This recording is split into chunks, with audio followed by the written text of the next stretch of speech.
Forgetting Ashville is an actual play Chronicles of Darkness podcast set in the fictional New England town of Ashville. We're all friends, we're here to have fun, but our story can include graphic violence, drug use, sexual content, and other mature themes. Content warnings can be found in the show notes. We've talked at our table about safety, comfort, and consent, both as players and storytellers. We know what to expect, we're all excited to be here, and we want you to feel the same, so listener discretion is advised. Now let's forget our troubles. Last time on Forgetting Ashville, John and Dan investigated the Starkweather tool factory and a machine called the Cradle. John and Estrada met and discovered a pit of blood and bodies. Amber was taken over by the God Machine and attacked Dan. Lola summoned Aviva and Jesse into Ramona Castro's dreamscape, where they all fought. Aviva and Lola fled into the Mind Mage's hidden memories, while Jesse fought within the collapsing dream. Aviva, Lola, and Jesse escape with the boxed memory and Ramona's arcane set of keys. Dan, John, the two of you hurry across the parking lot with Estrada. Dan, you're carrying the unconscious form of Amber, heading towards, I presume, John's car? Yeah. Estrada is just kind of following with you guys. He is very clearly in that mode of like, he's very freaked out by what he just saw. Estrada's just a guy, but he had it together enough to like take a bunch of pictures and has like direct photo evidence of some shit. Yeah, I mean, I was just hit with the infrastructure vision, I believe. Mm-hmm. Like the others before you, not that you're aware of this necessarily, but like the others before you, you also managed to sort of shrug off at least the immediate effects of witnessing the tower. Right, and I'm also aware of the thing has a weakness. You are aware, that's right, based on your exceptional role when you're looking at all infrastructure. You are aware on an instinctual warrior's level that all infrastructure like this has some weakness, whether it be metaphysical, whether it be like truly a loose bolt, it's unclear. But One single bolt. But you know that there is a weak point somewhere, something that can collapse the infrastructure. You just have to figure out what.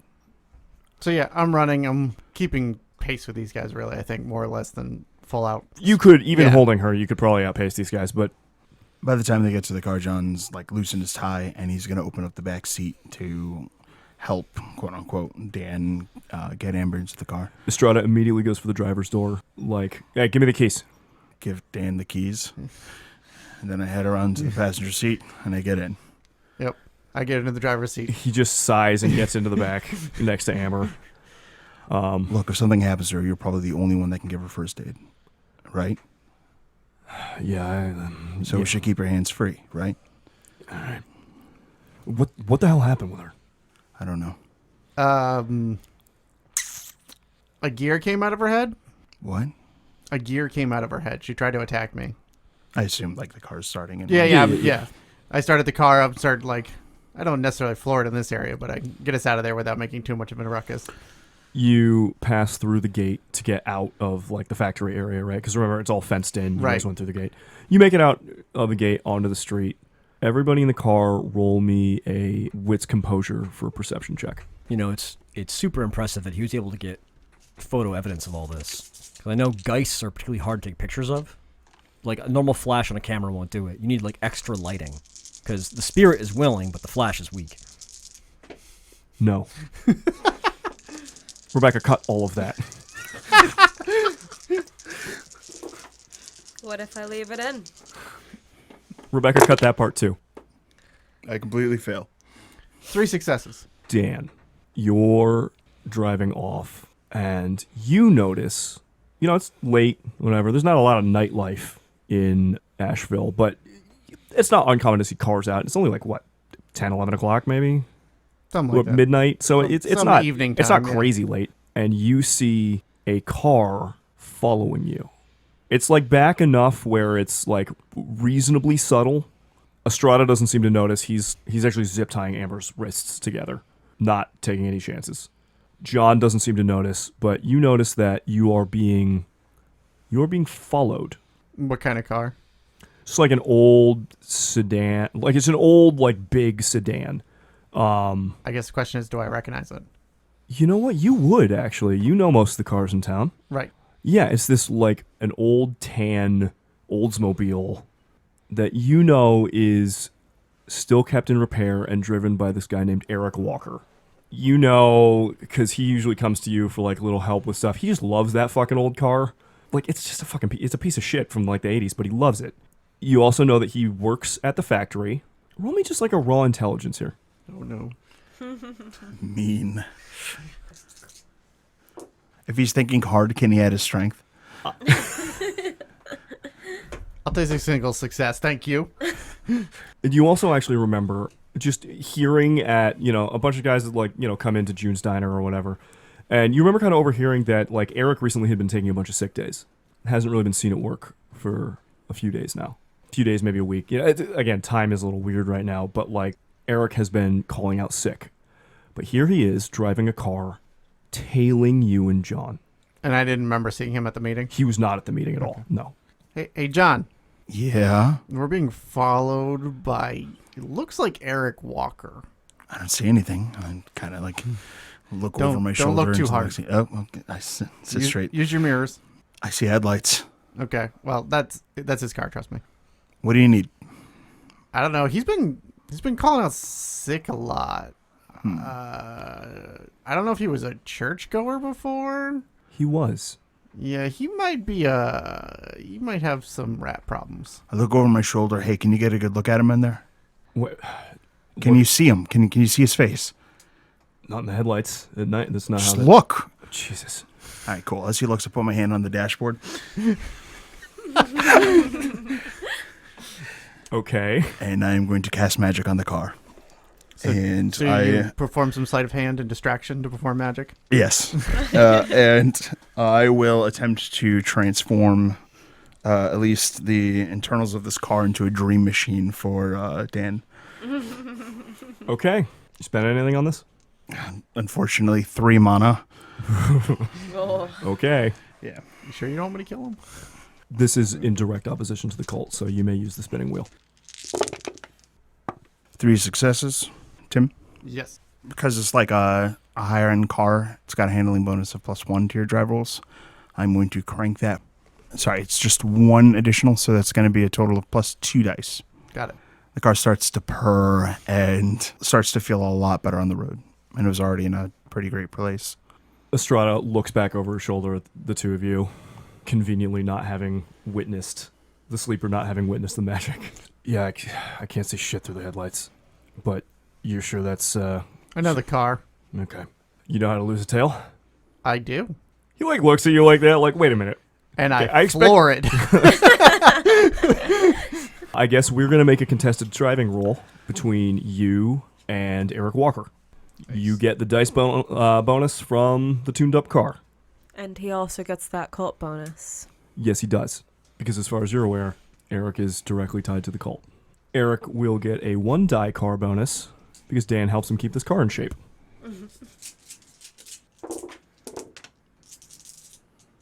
Sounds like you got more than 1 success. John checks his seatbelt. 6. It's an exceptional success. You managed to lose Eric pretty easily, which is funny because like this is a small town with not a ton of streets. And in fact, as you're driving, John, you'll recognize this because you've run into it before. The streets are working against you, but with an exceptional success, you still managed to apparently lose Eric. The 4 of you in the car have a moment to breathe, but you know that at least one individual, whether they're related to the Order of the Toolmaker or the Bechelou or something else, is out here looking for you. I think I'm going to head towards the police station. It seems the most out of the way and at least somewhat secured. It's your best bet right now. They're coming for us one way or another. Somebody is. You want to give me something here where if Amber wakes up in custody, I know why she's in there? Drunk and disorderly? Yeah, just drop us off at the station. The 2 of you, I don't know, we'll figure something out.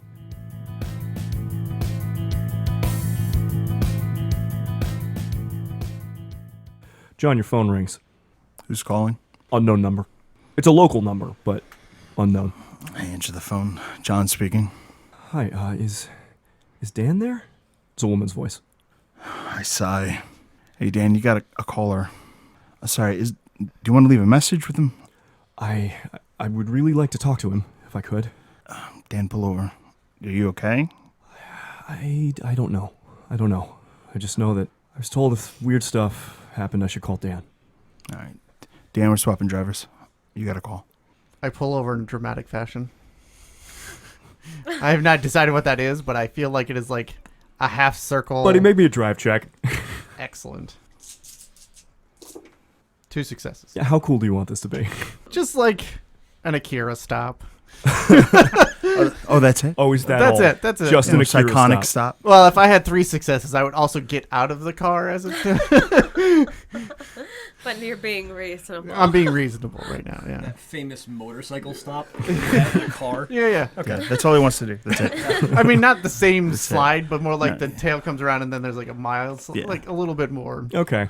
normal-ish. Into like a Just a- parallel park. That's it. That's all he wants. Just a little bit. I didn't say an Tokyo Ace Drift. Ventura parking guy. Estrada, who's not expecting you to do like a fucking spin out stop here, is like mashed against the fucking door in the back seat.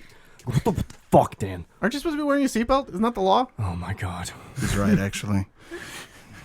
I got out of the car. I'll grab the phone as we switch positions. Yep. Dan here.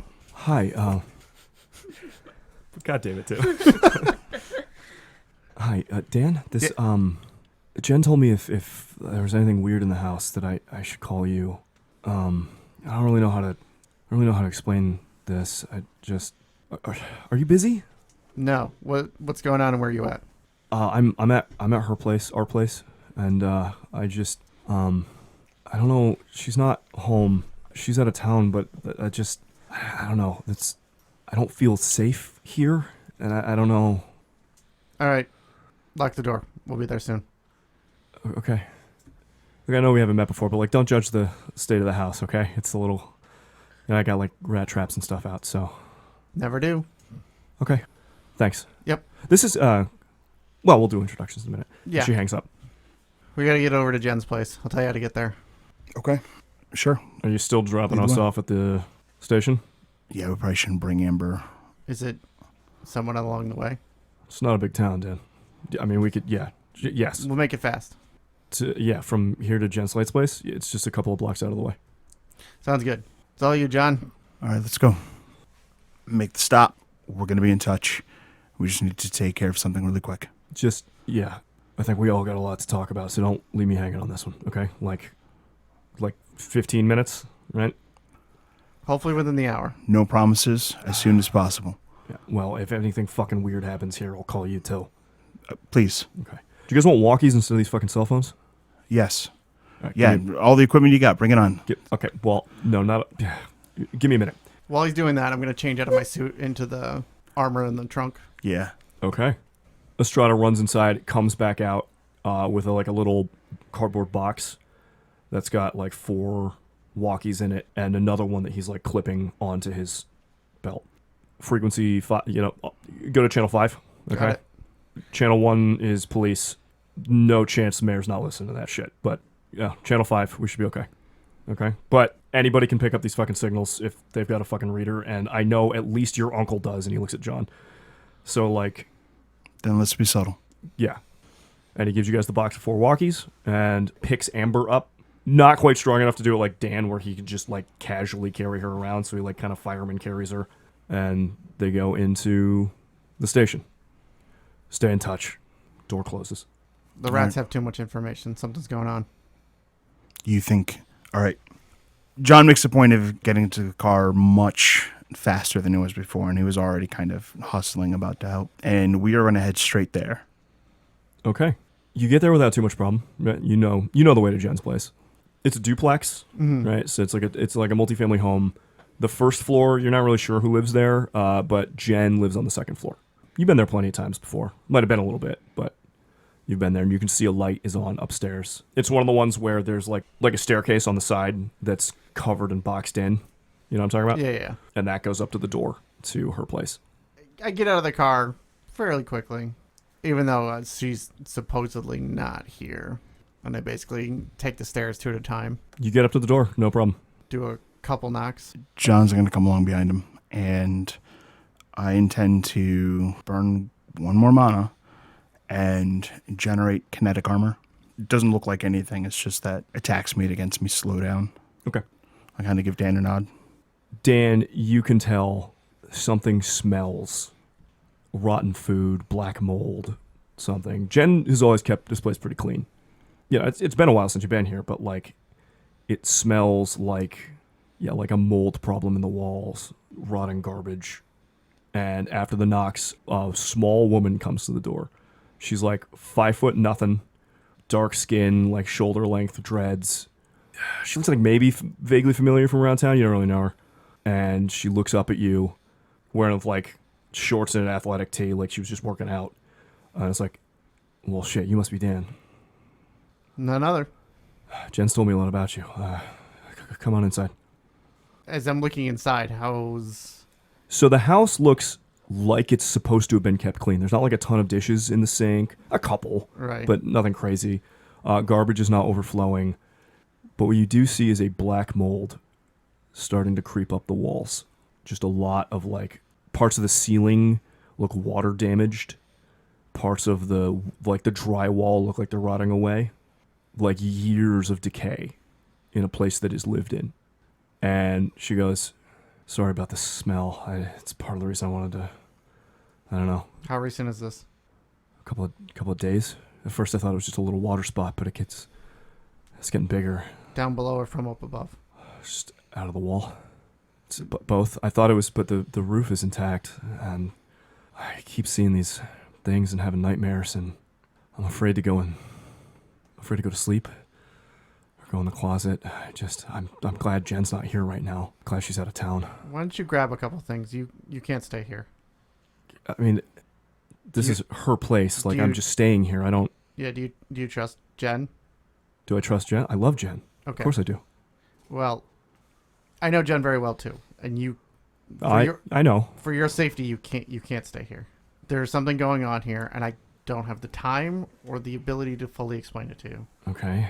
So you're gonna have to trust me. I do. Jen said if something weird ever happened that I should call and talk to you. Yeah. We need to get you out of here. I'm Kendra, by the way. Nice to meet you. Nice to meet you, Kendra. John. What's John says, speak you. She finally recognized it. John, you have been like observing these interactions. Kendra is very clearly freaked out and sort of comforted that like the person that her girlfriend said was going to help is here. Also, she's clearly sizing this dude up. Yeah, I picked that up. Okay. But as the person who is the known murderer of the town, Jen doesn't really like speak up right away. Mm-hmm. Instead, he kind of focuses on looking around for signs about what happened here. She goes, "Okay, I'll be right back. I get something out of the bedroom. I got a gym bag and I'll just throw some stuff in there." Sounds perfect. Keep the doors open. Okay. Yell if you see anything. And she goes into the background, into the bedroom, leaving the two of you alone in the main room. John. Yeah. Does your whatever you do. What do you need me to do? I need to know where this rot is coming from in here. I'm guessing it's the basement or the first floor. Based on what you guys have mentioned so far of these Beshilu guys, it's probably coming from somewhere in the basement. I can go take a look. Not yet. I'm going to take a look here. Just see if you can tell anything from up here. I'm going to look across. Okay. Yeah, I can help. I'm definitely going to go ahead and give you some assistance. He takes his tie off all the way. We're kind of really well dressed for this. That's why I already switched out. Let Estrada know that we're probably going to have someone else they're just going to need to keep an eye on. And I'm going to go ahead and see what I can find out here. And I'm going to take a second to look across the seal.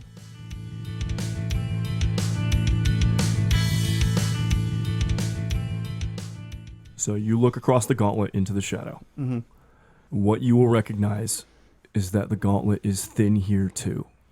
Not in the same way that like the church basement or presumably the place that Jesse saw is. But so like the whole swarm is not here chewing. But something has been here also weakening the seal. But what you see, and you see like a few little rats and stuff when you look across, right? Like not the whole swarm, but a few of them are here.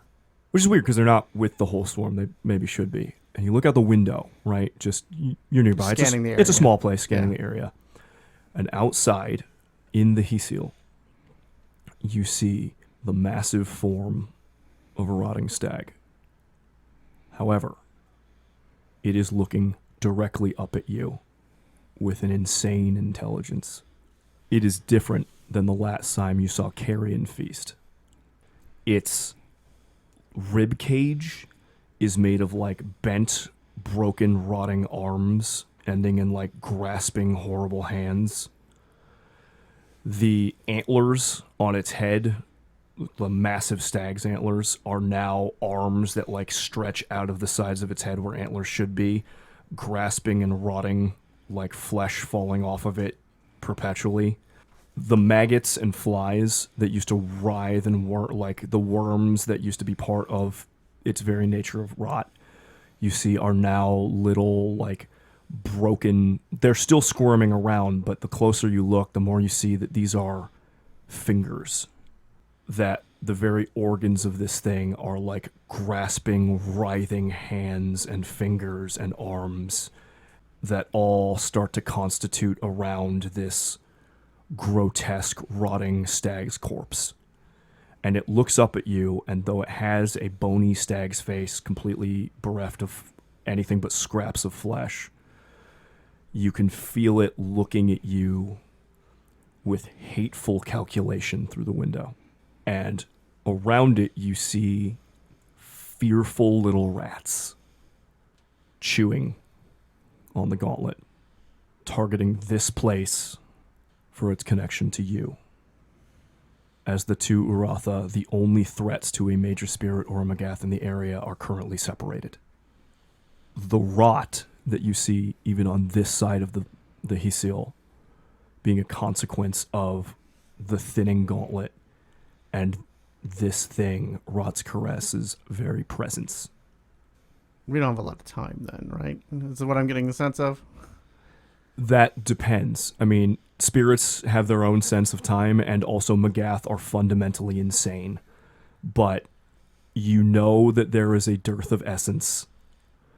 You know that there are multiple points where the Beshaloo have been driven to weaken the gauntlet, which is something they do on their own.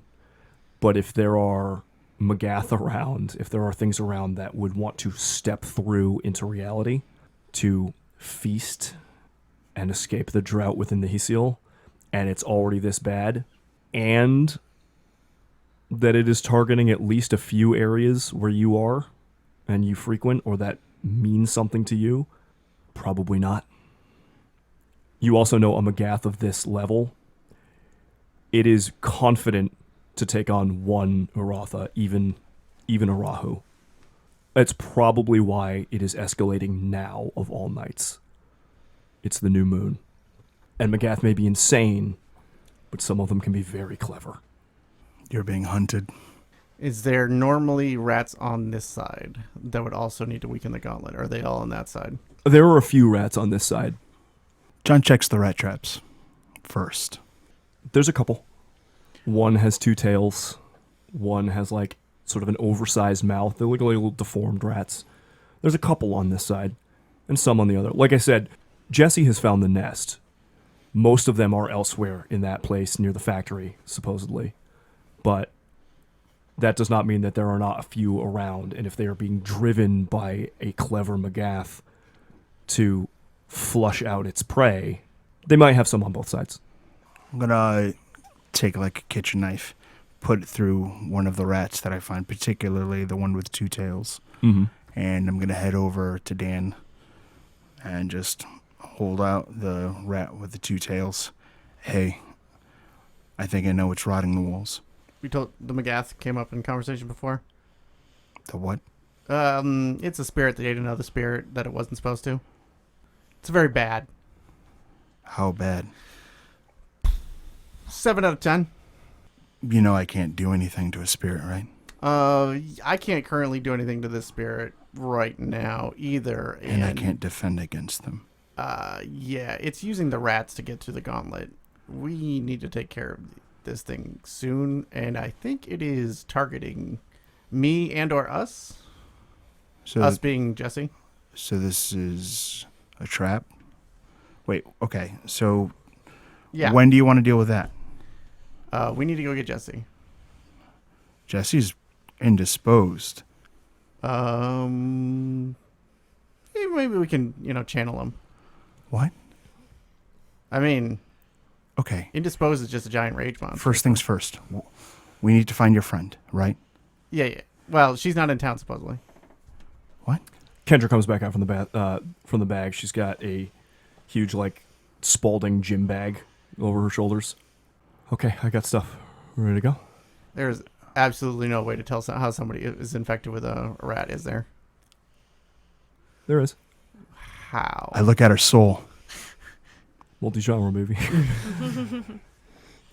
Make the roll.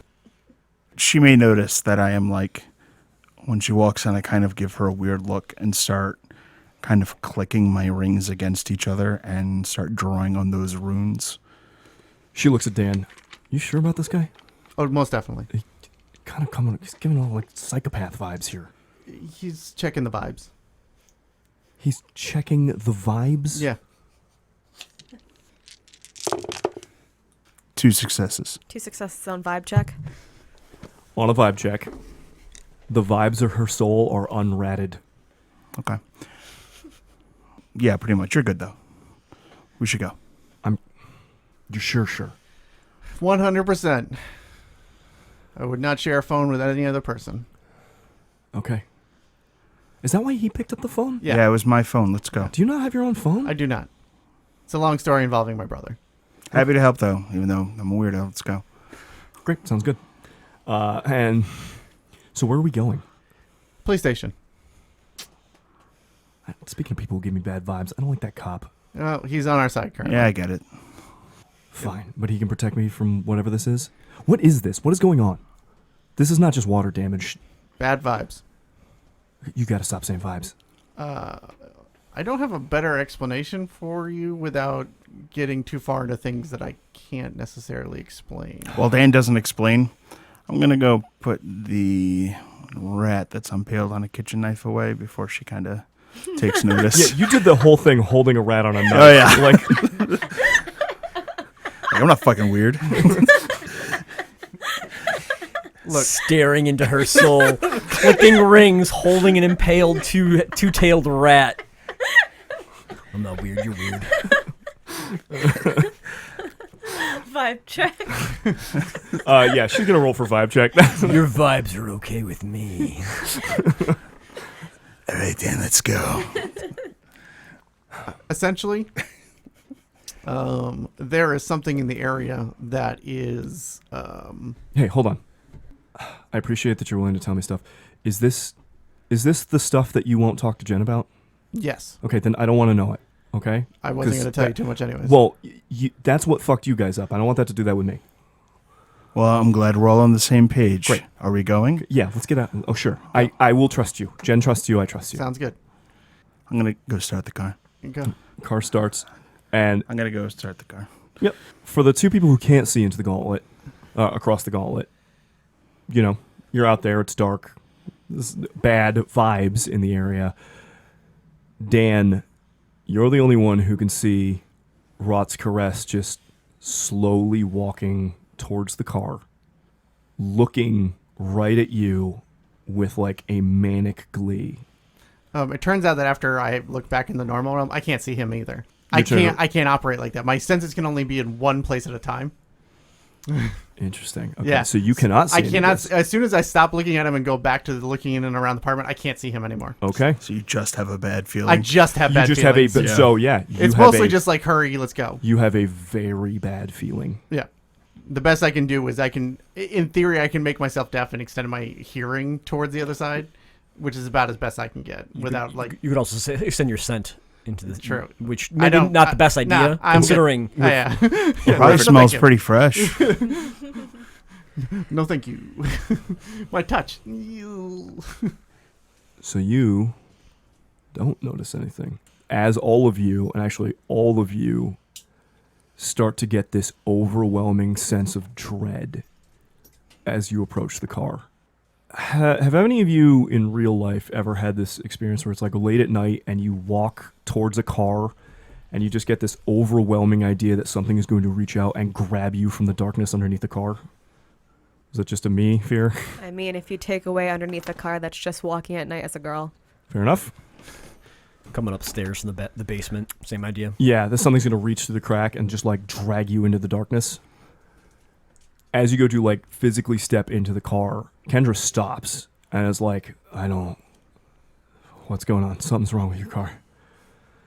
Just like paralyzed by that, just the hint of that fear of being dragged into the darkness. And John pulls his gun, and I'm going to check underneath the car. There's nothing down there. I'll check the other side. The other side of the car or the other side of the gauntlet? The seal. Okay.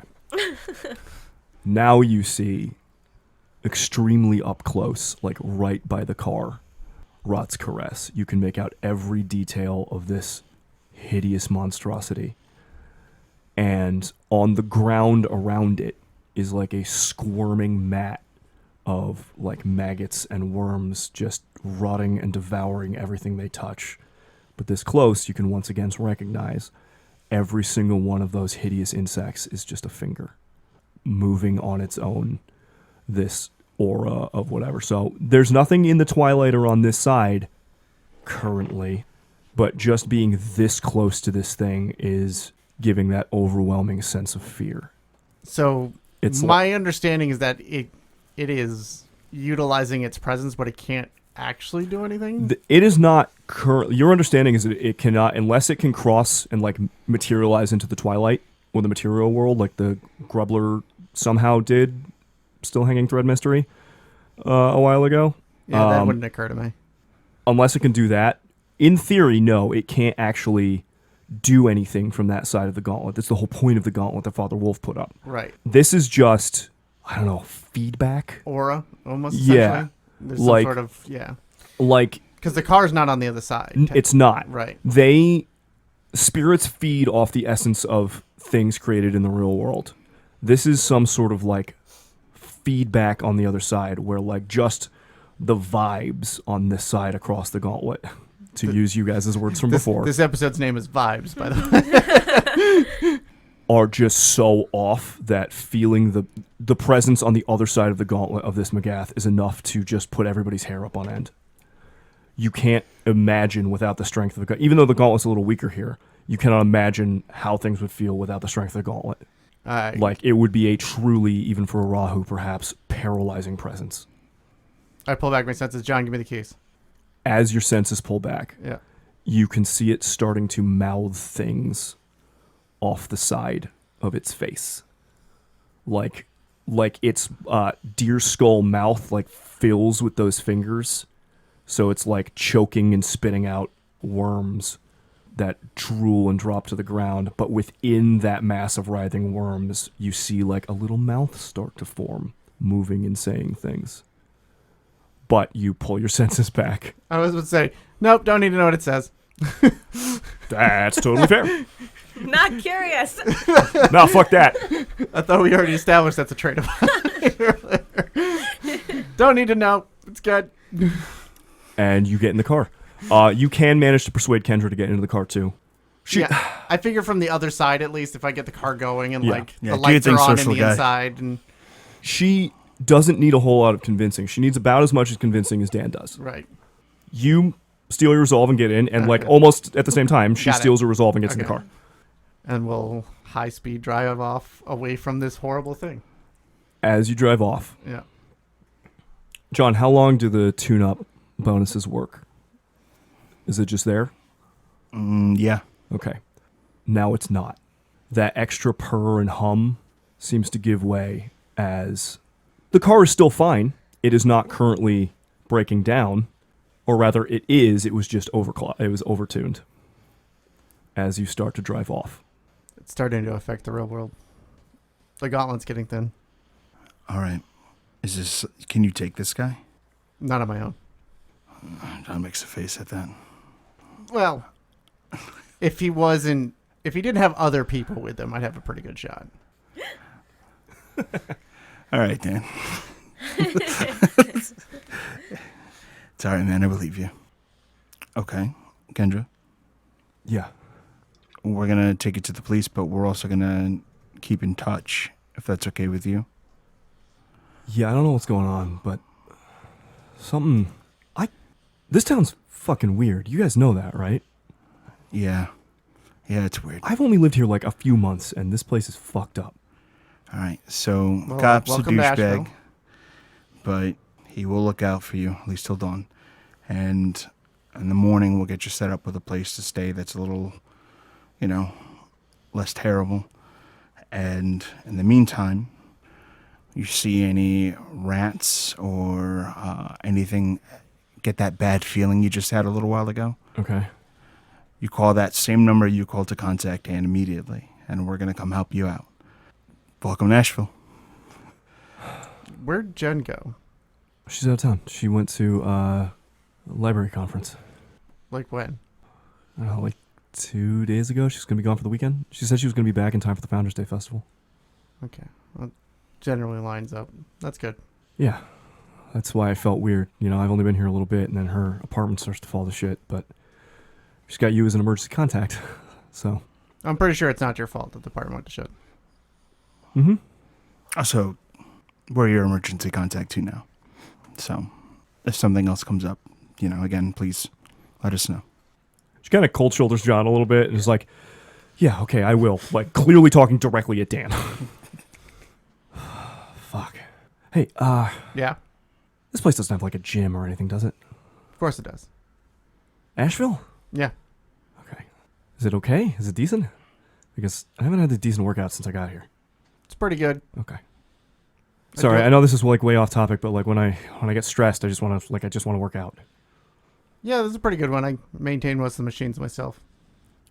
Shit. All right. You're like a big guy. You must bench a lot. That is correct. Sick.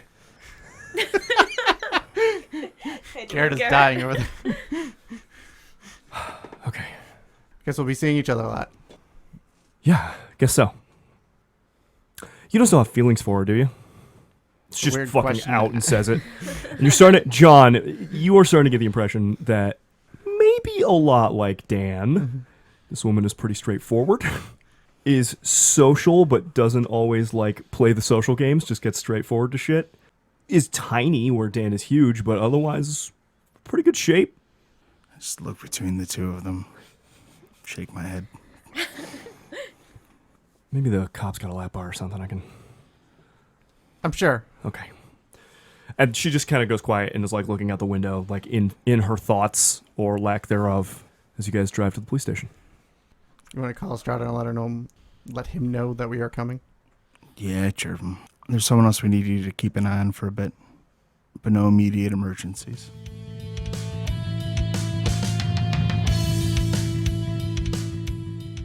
There's no answer. Okay. Once we pull up, yeah, I'm going in. And I get out and I start looking for Estrada. The lights are off in the police station, except for the emergency lights. Like somebody cut power to the police station. Are there any obvious signs of where that happened? Not on the inside.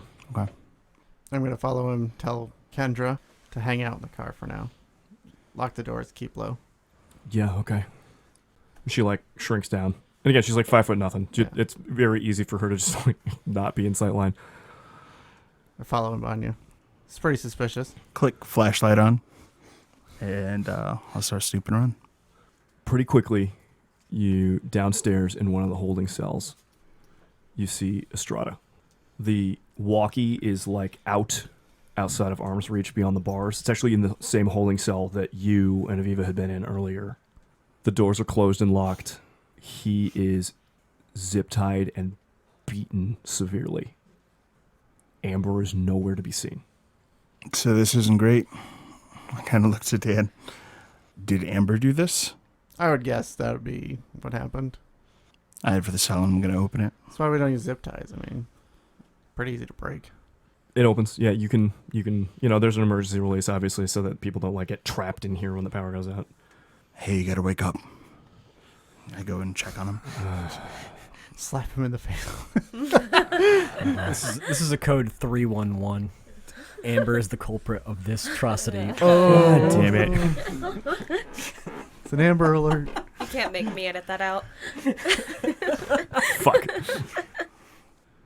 You like rouse him a little bit, and he just kind of comes to consciousness, like, oh God, shit, Jesus, that was a fucking escalation. John, Dan, hey, are you okay? Is everybody okay? I mean, you're not. Shit, no shit. Did Amber do this? No. Who? I don't know. I'm not sure. I mean, I fucking know, but I don't know. They were wearing hoods and shit. They? How many? Like 6 Cultists. How did they get in? I was putting her in here, and then I was going back up to do some paperwork. I got jumped on the stairs. It's like they knew where she was. There's this guy he fucking had. It's like, he was huge. He fucking hit me with a goddamn sledgehammer. Or Lycus, I don't know. And they just beat my ass. Threw me in here and took her. What's the state of his soul? There is the harsh mechanical whir of corruption that he does not know is there. And as you ask that question, are you guys helping him up or leaving him there? I help him up. As you're helping him up, on like the lower part of his back, like just under his belt line, you see as he gets up, like his shirt comes out a little bit. There's a little bit of blood on the bottom of his shirt. And you can see a pin shoved directly into his skin under his belt where he was beaten so badly he doesn't even seem to know yet. John just kind of frowns. I pull the pin. Oh, fuck me. I can help, but I'll need time. I don't have a whole lot of choice in the matter, do I? No, you don't. I'm not going into that pit, am I? No. I don't mean from you. I mean, like, whatever the fuck is going on here. No, because we're going to do something about it. John, you would also perhaps have reason to believe no because he was pinned. Yeah, I know. He was He's not a cultist. branded. But I am going to not remove his deep fear of ending up there because right now that's probably going to help him. Probably. Fear of dying is good. Fuck me. All right. God damn it. All right, what did you guys need? Why are you back? Well, originally the plan was for you to keep an eye on Dan's new friend Kendra. Is it that new girl that moved to town? Yes. I don't keep track of people here. I do. But Okay, sure, great. What's wrong with her? What's going on? She's being targeted because of us. It's the fucking cultists. a similar situation. Similar enough that I was hoping that you might be able to keep an eye on her just until we can make sure things are safe. I mean, how much can I be trusted right now? He looks to John and like it's a legitimate question based in fear. So, I don't mean to get bossy, but you're going to crash at my place. You and Kendra. I need time, but I think with a bit of time I can help you. And You sure you want me around your uncle? not my uncle's place. Mine. Oh. Okay. I need to be able to observe and work on your situation. Once you're on your feet and okay, we'll need you to still keep an eye on Kendra. That we have to come back to that plan. Because what's going on here is we are quickly developing loose ends that can end up getting really hurt in all of this. And while I think we can make headway with this problem, I'm going to need someone that we can trust. And right now, it's you, and we got to make sure that you remain someone that we can trust. Yeah, okay. So let's get back to Kendra. She's in the car, and I don't think anyone should be left alone. And let's get out of here. John, your phone rings. It's the same number that called you before. Hello? Hey, I'm getting that really bad feeling. Okay, we're going out. All right, John starts going out. Dan, get ready for a fight. I was already ready. She's got the feeling again. We need to hurry. There's not much we can do right now.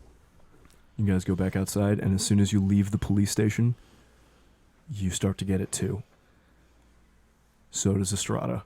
But he's already so keyed up from everything that happened that it's almost like he can't quite differentiate the fear of what's happened to him from the fear in the area. But none of you were quite attacked. It seems like it's still on the other side of the gauntlet, at least for now. Probably. John doesn't really feel that there's anything he can do to this thing if this turns into a fight. So most of his energy is going to be spent being as useful to Dan as possible. He's going to make sure everyone gets in the car. He's going to make sure like the car's starting. He's going to make sure he's keeping an eye out on potential problems while Dan kind of essentially sits ready to fight the fight if it happens. The four of you pile into the car, unaccosted, unfought as of now. Where do you go? Who are these people going after? Pretty sure they're going after me. Should I check on my Uncle Ernie? I think you might be okay. I think they're trying to drive us out. Specifically, I think they're trying to drive me out. John nods slowly.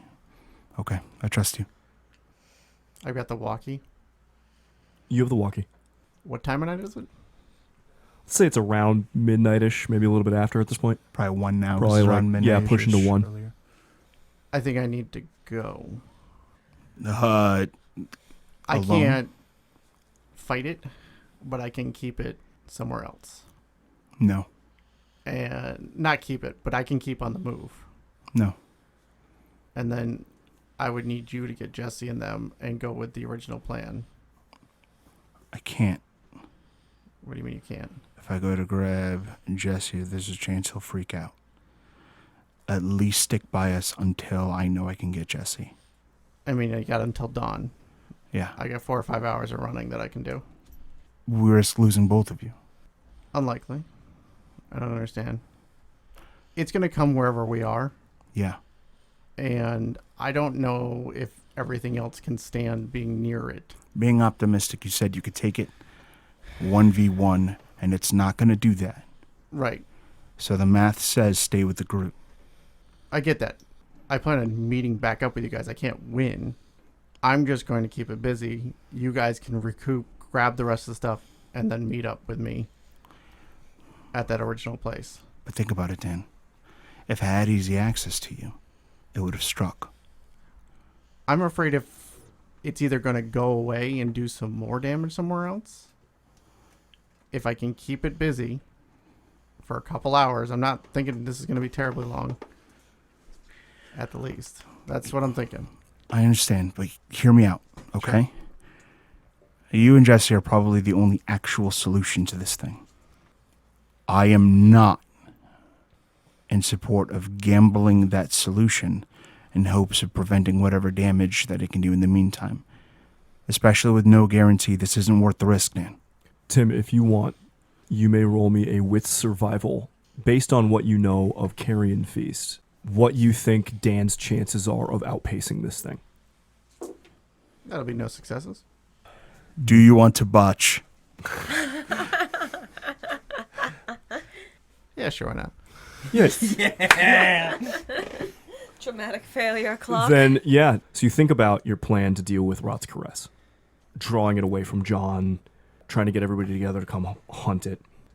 And you consider where you can try and lead this to in such a way that, that you could like trap it and fight it when everyone is together, right? Either on this side of the gauntlet or the other side of the gauntlet. And so tell me, communicate to John right here where you want to meet up, assuming he can help you, and we'll go from there. And you will communicate out loud what your trap is. Your botch being that you maybe are not considering whether or not Rot's Caress on the other side of the gauntlet can hear you plan this trap. Or for that matter, even understand English. I mean, most spirits don't. Most don't, yeah. I need to lead it off. I need to give you a chance to gather the people and do the plan. Dan, you're our best shot at beating this thing if it catches you. It won't. Well, I'm fairly sure it can't cross the gauntlet right here. Okay. John, I'm going to stay away from any of the weak points. hold that thought. John pulls over. I need to check something with Dan. If you guys will excuse me, sorry. You fucking, yeah. John gets out, slams the door shut. As you get out, you see Estrada zip tie his own wrists while he's in the back seat with another person left alone. John gives like a subtle nod to him, kind of like respecting the choice. And once out of the car, John takes off the suit jacket, starts rolling up his sleeves. Give me a full plan. Lay it out. What are we doing? I don't have all the details on the trap part of it. That's with Jesse. But there is a trap plan. Right. Okay. That was part of the scouting that he did before. He came up with an area. He came up with a location. It can be used for the vegetable, but I'm pretty sure it can be used for Rot's Caress. It's in some abandoned kids' play place near the factory. Near the factory? Yeah. I hate your plan. It was close to where the majority of the nest was. No, you're right. I'm processing. Look, you're the expert. I don't know what to do. And if I'm going to be totally honest, I'm not a huge fan of us splitting up.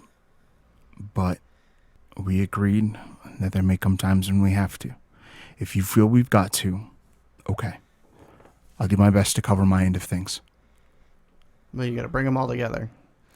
I don't think they'd ever suspect that I'd be the chase on this one. It's usually Jesse's job.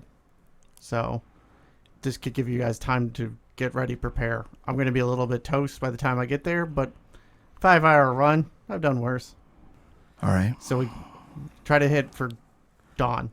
Once the moon's down, Jesse should be good to go. Okay. I'll get them. I'm going to get these two to the house.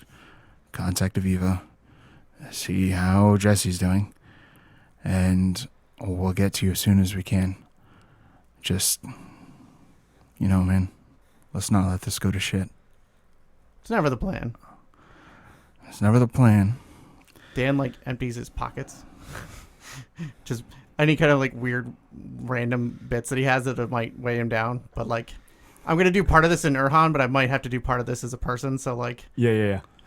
To be totally honest, even if townsfolk saw Dan, running around shirtless at night, it's not... No. I mean, I'm still going to be that wearing this outside coat. of the norm. It's going to be suck because of the coat. Oh, yeah. But at least it'll subsume if I'm in Urhan, as long as I'm not somewhere. You got the walkie-talkie? I do. Okay. Stay in touch. If you're going to be out of touch, let me know you're going to be out of touch. As soon as you're available again, check in. Okay? I'll do my best. You get out of here. I'll wait till I can feel it again. As the two of you are talking, you start to feel it again. Oh, never mind. It's time for me to go. You see Kendra and Estrada in the car just suddenly unnerved again. You see Estrada even pull his feet up onto the bench seat in the back.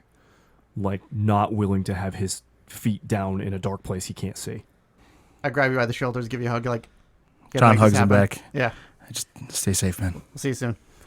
John's going to hop in the car. All right, we're out, guys. Yeah, let's And get out of here. John Is Dan starts gonna going. be okay? What's going on with Dan? Dan is definitely stretching. Kendra looks at him stretching. Yeah, respect. Yeah. Let's just make the most of it. And John will drive off. As John drives off, that feeling of dread starts to dissipate the further away you get from Dan. Dan, it does not go away. John tries to keep him in the rearview mirror as long as he can. And after a pretty short time, Dan is lost in the darkness behind the car.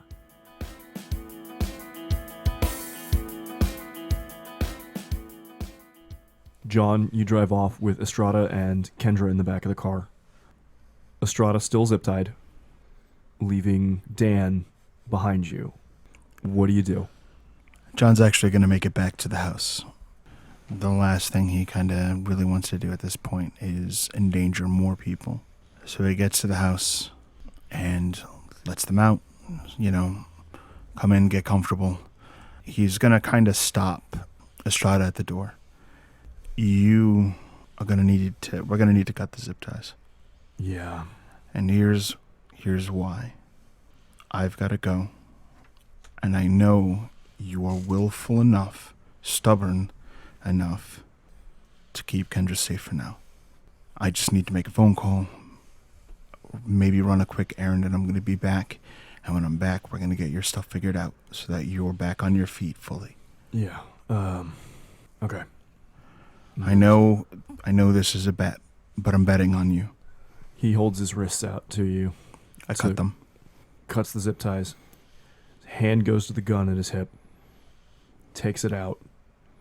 And starts to walk into your house. Hey, Kendra, is it right? You know how to fire one of these? And he hands the gun over to her. I give him a nod. And the two of them walk into your house. Once the door is shut and I'm just alone on those front steps, I will then center myself and place a phone call out to Aviva and hope that nothing crazy has happened to the only other cell phone in the group. Aviva, Jesse, Lola, you're out in under the night sky by the remains of Aviva's motorcycle with your newly acquired possessions.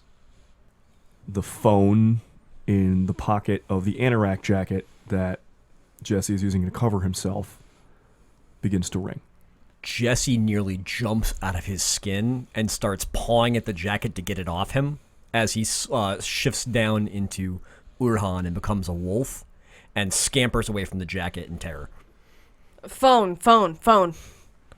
Lola releases Aviva's arm so that she can retrieve the phone. But she also looks a little startled from a reverie by the sound. Given what all of you just went through, not maybe a surprising reaction. But it is just a phone ringing in the pocket of the jacket. And Lola, you can pick it up, no problem. All right. She picks up the jacket, reaches in, and hands Aviva the phone. Jesse growls at the phone as it leaves the jacket and passes over to Aviva. It's John calling. Aviva looks like she's going to say something, but she sees the name, and with a roll of the eyes, one hand, she goes to toss the jacket back near Jesse, not on him, near him, and to answer the call. What? He looks a little caught off by the tone. It's me. Dan's in trouble. Where are you? What kind of trouble? Where at... Jesse, what's the name of this place again? Jesse has... Oh shit, you're so he has wolf. he has gone back into the jacket, but is kind of in the process of transforming, and the words kind of come out a little bit garbled. Basically, just answers like Woodridge Park or Union Park. Union Park comes out of his garbled half-man, half-wolf jaw. Yeah, Union Park. Round where there's like the fucking electricity boxes and all that shit. Look, there's a change in plans. I need you guys to get back to the house as fast as possible. Well, we don't have a ride, so that will be walking speed. What about the bike? Yeah, we don't have a bike. Okay, all right. I'm going to get to you as fast as I can. Just sit tight. Find out everything you can about Rot's Caress. I think that's the name that Dan used. Okay. Rot's Caress. Got it. I'll be right there. Aviva hangs up. Jesse is definitely perked up at that. Is Jesse still a wolf? What's the deal? At this point, he is back to being in human form with the jacket wrapped around him. He does not look happy. Sorry about the phone, but You it trying sounds... to poison me? What? The phone! What the fuck does a phone have to do with poison? I don't know. How does that work? Dan's in danger, so we can talk about how cell phones work another time. So what you're saying is you don't know. Anyhow, what's going on with Rot's Caress? I don't know. I was gonna ask you. What is Rot's Caress? It's a problem in the Hisiel. A spirit that's gone crazy, so to speak. That's Sounds probably like the easiest it way to put it. must be the thing going after Dan right now, no? Or it has something to do with it? Wait, why is it going after... Jesse stops a little bit. You can see he's kind of thinking. I've got as much context as you've got, but John's coming to get us so that we can go help your brother. Okay. Wait, John's coming to get us here? Yeah. Okay. And Dan's in trouble with Rot's Caress? John asked about Rot's Caress. Did he say what kind of trouble he was in? No. All right. I'm not going to be able to be any help. Oh, I think we have to use that bedsheet thing, right? In order to be able to fight back. Bedsheet thing? The bedsheet coin thing. Oh, that's The ritual to get into the Heseel. Is that how we fight it? Well, that's how I get you guys into the realm of shadow. I don't know if I should be bringing you to fight this thing. And to be perfectly honest, I'm just kind of baffled about how Dan could be getting involved with this thing. Is it possible the thing got involved with Dan rather than Dan chasing it down? Do we have a way of, like... Wait, Dan was at the house when I last saw him. Where did he go? You went to the meeting with John. And that's where trouble started? We need some more answers. We need to get with John. By the way, do you still have the things that he kind of like motions over to you and looking for the box and the keys and all that? Aviva just pats herself on the chest. She had sewed the keys in her bra. It's still definitely there. And you guys had the box, right? One of you has it. So Lola just kind of looks down and where she is unconsciously, like, still clenching her arm around the box. Mm-hmm. Jesse, is there anything we can do to find out more about Rot's Crest in the meantime, or is this just a we need to talk about what the fuck kind of thing? There is a spirit that my brother and I are pretty close to called Watcher in the Branches. Watcher in the Branches might have more information about Rot's Caress, but we're not going to be able to talk to him, unless we go into the Heseel. Alright. Is that time we can afford to spend if Dan's in trouble? To be perfectly honest, I think we need to know more about how exactly he's in trouble. I mean, I can't really see him crossing over into the Heseel by himself. And, I mean, I guess... Is it possible for him to get dragged in? Can spirits do what you do, jumping back and forth? It's really tough. And they have to do it at a place where the gauntlet would be thin enough for them to get across. I mean, I guess the Becheloux could be damaging the gauntlet enough that... Where was the lodge meeting? I'm assuming by the factory. And there's a pretty big hole there. Maybe I don't know. We need to... I can't really cross to talk to him here. We're probably better off just learning what John has to say about what's going on. Then let's walk out to meet the car. Not waste any time. That was my thought, too. I'm glad you both were there. I don't know how you both showed up. Yeah, neither do I. But I'm glad you were both there. This night's been one hell of a trip. Kind of felt like you brought us. I meant to bring you like I made Dan. Yeah, I have a lot of questions about how you seem to have created sentience, but... It wasn't sentience. It was an automaton, I guess. It was just a dream, huh? Yeah. But not my dream. But I still have... I don't have the words right now, but it's just I'm powerful in dreams. It's really interesting. So how is it possible that the realms are crossing over like that? Because normally you don't drag people into dreams like that, do you? No. I opened doors to the hedge. Aviva, where were we? We were, as far as I could tell, in your head. When I pushed in... by the way, Lola, the Akamoth is back for part 2, the second one, and trying to worm its slimy little way into all of your heads. So keep an eye out for that. But where exactly did you go? Your head. But before that, you were, like, slipped out of reality. I couldn't, like, smell you? I went into the twilight. At my best guess, we were in the dream of a mind mage. And if you were in Jesse's head, you probably weren't as far as you think you were. Like Jesse was kind of dreaming. I'm just baffled about how all of this crosses over. I was able to see the Akamoth because I can always see into the twilight, like any other ghost. Is an Akamoth a ghost? No, but that's a whole other thing. What is it? I don't fucking know. We gotta ask John about that one. It's an abyssal something. Piece of shit. I think his mom is a lot closer to the abyss than maybe he wanted to believe. Yeah, I think so. Lola, I know you want to have sympathy for his mom, but I feel like over and over we've tried to be like, hey, try not being a fucking bag of dicks. And she just keeps choosing that road. You can have sympathy for someone and still have to stop them because they're doing the wrong thing. It just means you can understand why they're doing it. She's crazy. She's thrown away any ability to have empathy for anyone except maybe John. And she's working strictly on what she believes is logic. She's everything that's opposite of me. She's broken and she's hurt and she couldn't feel it anymore, so she threw it all away and just does what she thinks she has to. But what she thinks she has to do is anathema. What she thinks she has to do is put reality in a bubble and never let change happen for fear of the pain it will cause. And we can't let that happen, because if she had stopped time in the wrong way and the wrong time, I would still be in the hedge. For that matter, there's way too much coincidence about how everything is going to hell in this town all at once.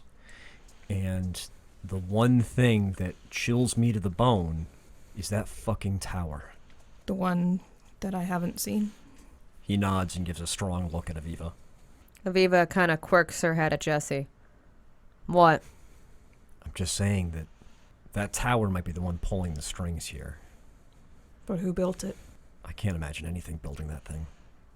Seems to be at the center of it all. And it definitely seems to be the end result. Like maybe it's still in construction. I mean, she said there's nothing we can do now, but that feels like something that someone who doesn't want you to do things would say to try and There's get you to always stop. something you can do. Almost always. Nothing is usually the wrong answer. Lola, as she walks, is once again hedging closer to Aviva and like gradually like worms her arm around Aviva's just so she's anchored to someone. Again, Aviva doesn't stop Lola. She doesn't. It's almost this like sense where Lola is very extraordinarily empathetic, and I think Lola could pick up that Aviva is purposefully holding herself back from what might be the automatic instinct to push Lola away. She's choosing not to do it, but it's at the surface of what her instinct might be.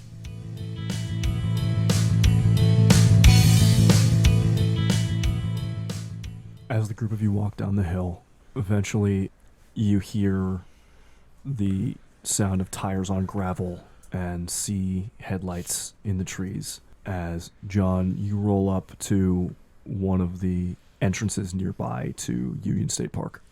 John gets out of the car, and one thing I do want to note, before he leaves, actually the officer already has one of the walkie-talkies, He has right? a talkie, yep. Okay. Kendra's getting one too. Okay. Then he heads out here. When he gets out of the car, it's still mostly in the suit. It's just he's just kind of down to the vest and rolled up sleeves now. And he is going to flash his flashlight out into the dark a couple times. And with his other hand, use the walkie-talkie to reach out to Dan. Dan, checking in. Yep, I'm still moving. All right. I'll hit you again in 5. Sounds good. The three of you can hear that, and Jesse, with your like senses tuned up, you can smell that's really John. That's the car, and for your own edification, that's really Lola, and that's really Aviva, who are out here with you too. Jesse hustles over to where John is. What's going on with Dan? Is he all right over there? He is buying time. It's hunting him. Lola and Aviva then are probably just behind Jesse. You guys okay? Lola looks completely spent. Like there is nothing Lola? left. And she's got blood trickling from her nose and a split lip. How'd you get here? Are you okay? I no is probably the correct answer, but I'm trying hard not to just say that I'm fine. I was in your mom's dreams. We were in your mom's dreams. And then Jesse and Aviva came and helped me get out. And we have her keys and we have her lockbox. His lips thin at that, and he gives a quick nod. The keys are important. Let's make sure Dan's all right, and we'll talk things over, okay? It doesn't make what your mom is doing any more right, but I understand why she's doing it. And I think you're the key to stopping her. Not what you can do, just who you are. Like I told you. That gives us hope. We'll need Dan too. Where's Dan? Is Dan okay? He was at the house. How long have I been gone this time? Get in. I'll explain on the road. You don't have any extra threads in there, do you? He kind of looks down at just the anorak jacket he's wearing. Yeah, he pops the trunk. Jesse goes over and starts rooting through some of the extra clothes in there. Finds an outfit for himself. Yeah. As Jesse's doing that and everybody's sort of getting into the car, Lola, you slide into the back seat, front seat? Where you? She's probably backseat. Okay. Lola gets into the back seat, passes you, and John, your eyes are drawn to a little metal lockbox that she's holding, and I need you to roll me a resolve plus supernatural potency. To be clear, Aviva is joining Lola in the back seat. 1 success. With 1 success, a flood of emotion hits you, more than maybe since you first awoke. And with that flood of emotion, you get a brief picture of yourself at 3-4 years old, getting tucked into bed by a man whose face you can suddenly remember, saying, "Good night, son. See you in the morning. Love you." And the door closes, and you are suddenly aware that is the last time you ever saw that man. John grips the temple of his skull like he's suddenly been hit with a migraine. John, not you two. Are you okay? The lockbox. He's in there. I remember him. Aviva, who's been very purposefully quiet and standoffish, does look over, connecting the dots on that conversation and the way that John's looking at it. Is it bad, or? John just kind of wipes some tears from his eyes. I don't know what you mean. We gotta go though, Dan. Yeah, sure. You don't have to pretend to be okay. I'm just saying what's gotta come first, I guess. And he just kind of Lola kind of tries gives to him not a look look. in the eyes. Yeah, like Okay, I get what a pain in the ass I've been to Yeah. you guys. he's very purposefully worrying about Dan and just kind of wiping. Aviva just looks over at Lola like that. You know when someone leans backwards into the car seat and lays their face sideways to side-eye someone? Mhm. Exactly that side-eye at this moment. Before she turns back and kind of returns to this quiet, standoffish mode. Hey, Well- Dan, check in. How you doing, buddy? Going pretty good. I'm gonna sign out for a bit. I'm switching forms. All right. Lola's back from dreams, so Good. she's okay. I'll talk to you guys in a bit. All right, be safe. So wait, he's just running away from Rot's caress in the Dan. real world? Yeah. Jesse kind of looks up to the left like he's doing some mental math. This is really not good. I mean, this is Dan. Can't he just kick the shit out of it? This spirit, even before it went crazy, was really powerful. To be perfectly honest, I don't know how he and I together would handle this thing. And John's gonna start the car and go while they talk. Mm-hmm. Jesse goes to grab the door on the handle on the back of the back seat, and then realizes it's full, and kind of awkwardly goes to the front seat and sits in the front seat like he doesn't really belong there. And the car pulls out and onto the streets of Ashville. John just kind of gives Jesse a shrug and then Jesse goes. starts playing with buttons and dials for the air conditioning. I don't know how I can help, Dan. If you can leave me somewhere, I can get some fuel, but I have nothing left. He's going to be on the run for a few hours. I'm getting back to the house. Oh, fuck. So there's people there. Long story short, the situation in the cult is very complicated. It's the pins through them, whatever this tower is weaseling its way into the minds of the people associated with the cult.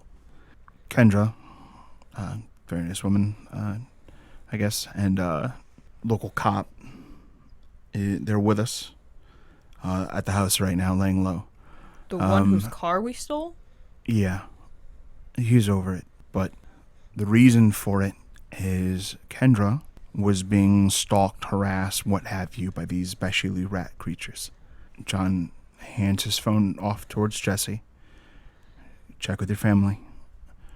Let's just make sure that Kendra's not the only one that's been harassed. Jesse takes the phone from him like he's holding a dirty diaper, and he kind of just looks at it, turns it around in his hand, goes, all right, how do I do this thing? All right, give me the phone. John reaches over, scrolls. Once he has the right number, places the call and hands the phone back to Jesse. Hello? It is clearly Aunt June's voice. Aunt June? It's Jesse. Oh, Jesse. Hi. And you hear a gunshot in the background. Hey, hon. Are you busy? You guys busy? Aunt June, what's going on over there? No, it's fine now. It's fine now. Right? And you hear your grandmother in the background give like a little defiantly assenting squeak. Just like, We had some, couple issues, but you... Rats? Thank you for letting us know. Haven't had to deal with this bullshit since your uncle left, but we're fine, Jesse, we're fine. And you can tell in her voice that, like, this was very clearly, like, not a full fucking swarm. But because you had given her a heads up before, right, she actually is probably fine right now. But something came after her. Aunt June, was it rats? Rats and, do you know Eric Walker? This guy in town, yes. He works with it. Yeah, well, I just blew his brains out. So, anyways. Aunt June? I tried to call the cops. Nobody's answering at the station. Don't stop at the head. Center mass. Ma, you hear that? And you hear the roar of a shotgun like seconds after she says, Ma, you hear that? Your grandma clearly... the sound of thunder. Already fucking into it. Yeah, okay, good to know. Thank you, sweetie. I'm going to see if I can make sure that they have other problems besides the homestead. You guys stay safe, and if things get too much, you call this number back. Okay, will do. Okay, I'm going to call you back now, all right? And you hear clearly, like, shells being put into a shotgun again. Good luck. People are buying silver bullets. I don't know if she needs to know that. It's nothing that's going to affect her and my grandma. That's meant for me and Dan. You see him kind of look a little bit nervous at that information. John takes up the cell phone. Jesse starts wiping his hands off on the pants. So Dan's running. It's his plan. He knows what he's doing, and I trust him. And he plans to stay on his feet and keep moving for a while. So far from what we've seen of this thing, it can't just reach across and get him, otherwise it already would have. Worth playing with him? Sure, but I trust Dan on this. If I was hunting an Aratha that was alone, and I had trouble crossing through the gauntlet, but I was smart enough to work with an army of Beshalu, I would set up traps and spot and pitfalls in the gauntlet where I could herd him towards. Rob, yes. When I was doing scouting, I imagine that I found the biggest hole. The biggest hole is at that place in the near the edges of the factory. Yes. Were there other small little like gnawed traps around there, basically, like little spots that you might be able to like force through? Not near there that you really saw. Like, basically, most of the ones that were over there were just chewing the one big hole. Was there a spot in town that did have a lot of little, like, kind of pitfall areas that if you were trying to, like, trap an Aratha, you might chase in this area because there would be multiple spots where you could maybe break through on The next biggest hole was probably around the church. Okay. And then otherwise, it's tough to tell because of like That's fine. the weird time bullshit that's been going on around town.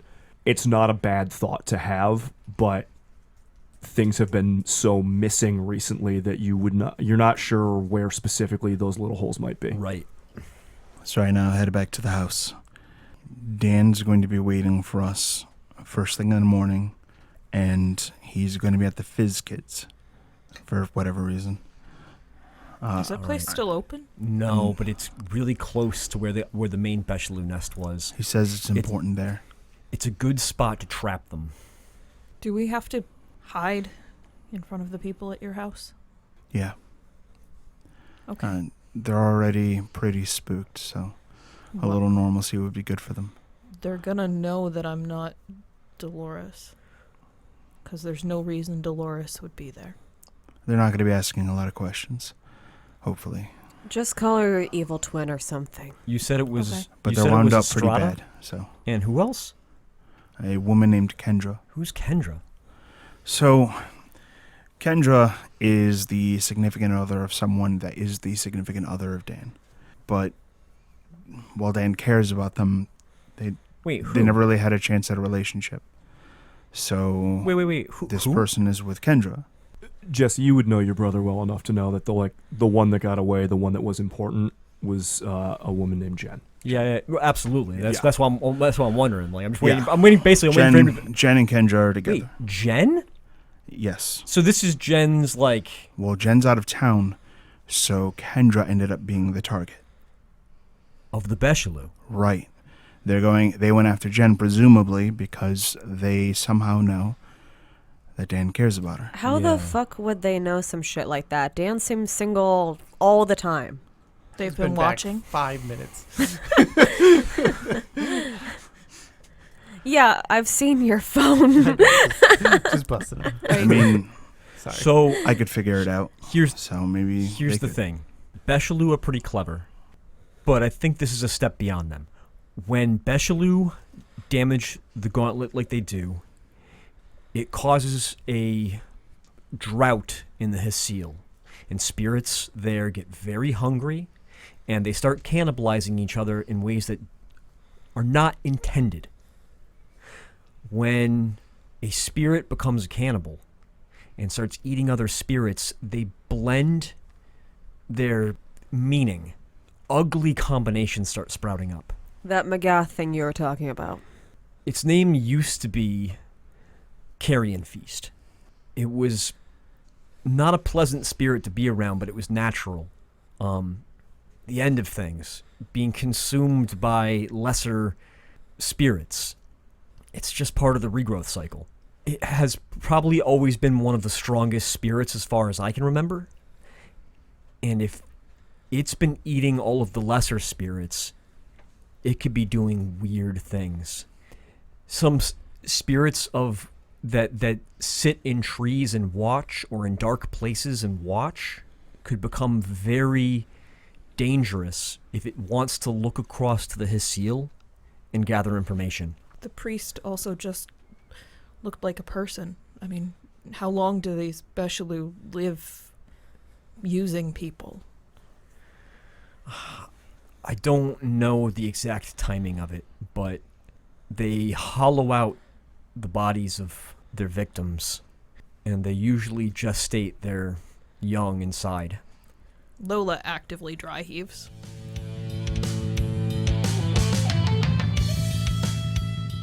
Well, we got enough time to try to prepare and get ready. Do you have enough time to check in with your gross Grubbler friend and see if he has any info on this? I haven't heard anything from Grubbler since the church.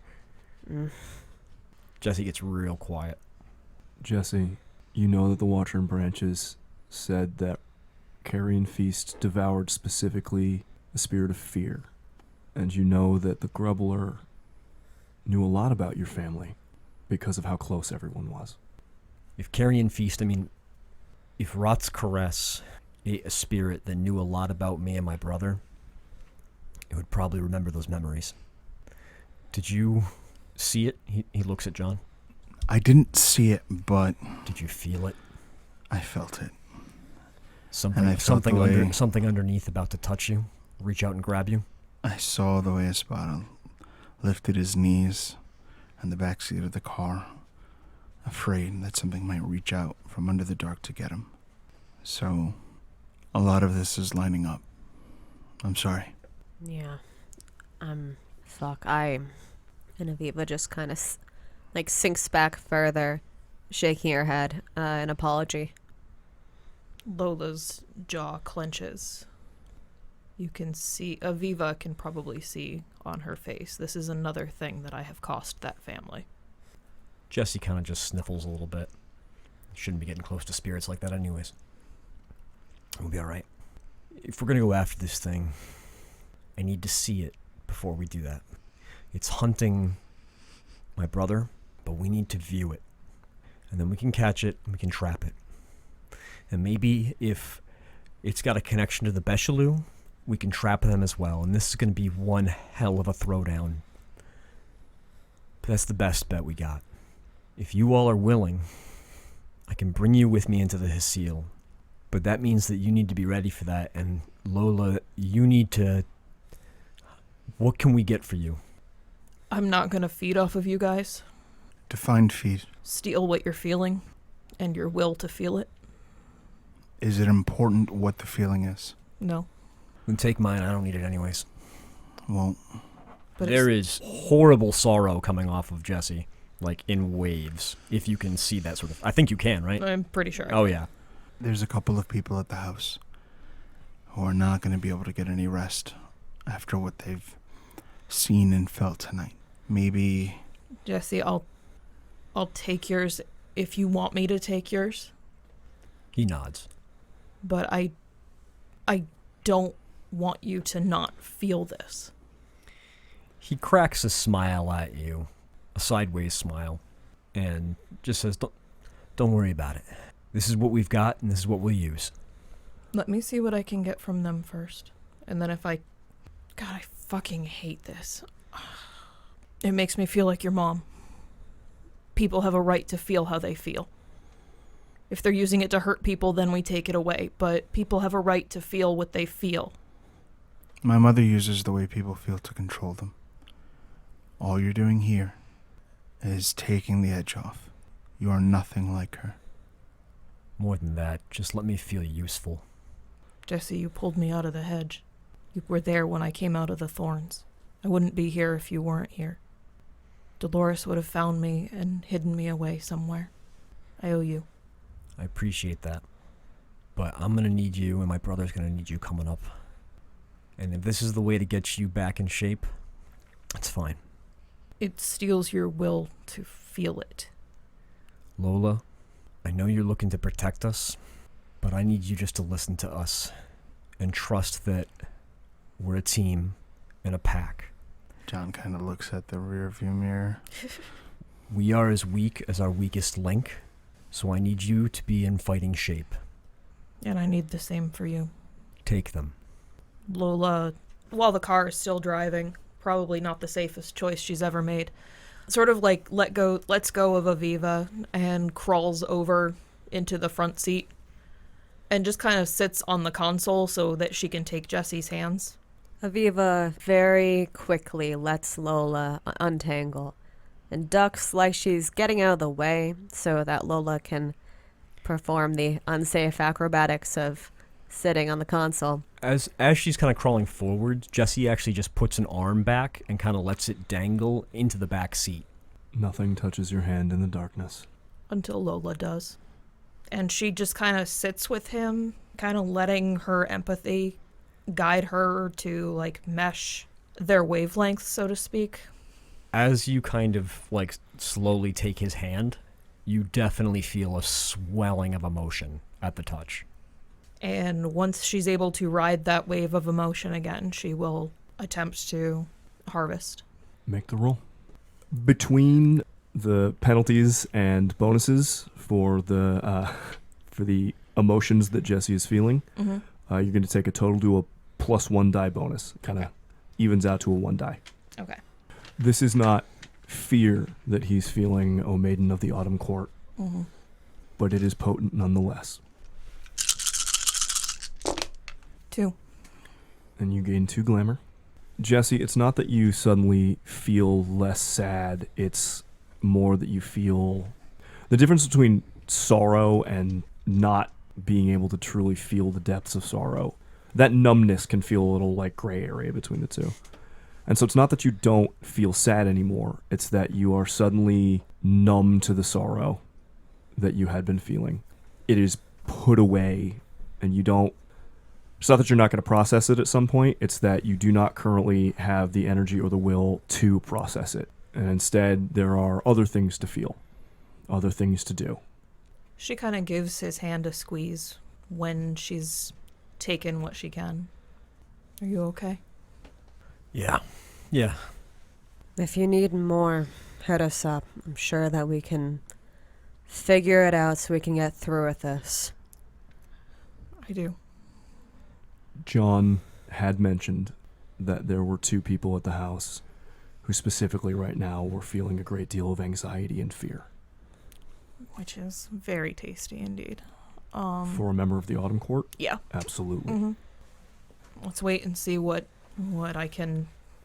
Yeah, I get it. You can get some off the people there, but the people around you, you can accept the gifts they give and all that shit. I'm trying to figure that out. There's always a loophole. There's always a cost to a gift. And maybe that's something I need to relearn. Guess it's paying your friends some form of respect to trust their judgment and all of that. I did. That's why I wanted you with me in Ramona's Bastion.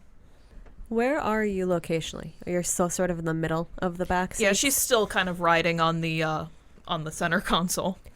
Aviva, having kind of gotten out of the way so that you could have better access to commune with Jesse's feelings, has kind of set her arm up against the glass of the window so that she can lay her head against it and just really kind of flatten comfortably so that you have that room. There's, with that, the side effect that there's really only half of her face available to see the expression of. She seems to like it that way. She just kind of nods. I'm gonna need to find some plasm when we get back too, so... Lola kind of like eases surprisingly limberly, balancing on one foot like a stork at some point as she kind of eases back into the back seat without landing like in a puff. She just lands with some kind of grace. And she kind of curls up in a ball and looks at Aviva. I don't want you to think that I don't trust you or want to. But Okay. so much of me is missing, and I'm trying to get it back. And I appreciate your patience. And I'm sorry if you feel like it means that I want this. I'm so fucking lost. What? I don't know. I thought you were saying that you wanted me to be able to trust you. And I wanted you to know that I do. I'm doing my best to do that. A roll of the eyes that doesn't seem as reflexive. She doesn't seem to really want to... She's a little aggravated by the topic. She doesn't seem to want to delve deep. But she just kind of resets once you're back in your spot. I mean, are you? Or are you still sort of in the middle of the back seat? Like, did you go to your corner, or are you, like, still... No, she's looking for contact. She knows Aviva's aggravated. She doesn't particularly care that she's aggravated because she's aggravated a lot. Yeah, it's really hard to tell the line. Mm-hmm. And she just curls up by Aviva. The walkie clicks on in the front seat. Hey, just checking in. We're on our way back to the house right now. Okay. You guys okay? Yeah, no, everything's fine. I'm still me, so. There's TV, drinks. Yeah, I know, I already found it. Good. You got, like, no fucking food in this house. I'll try to fix that. Don't worry about it. And the group of you drives back towards John's house.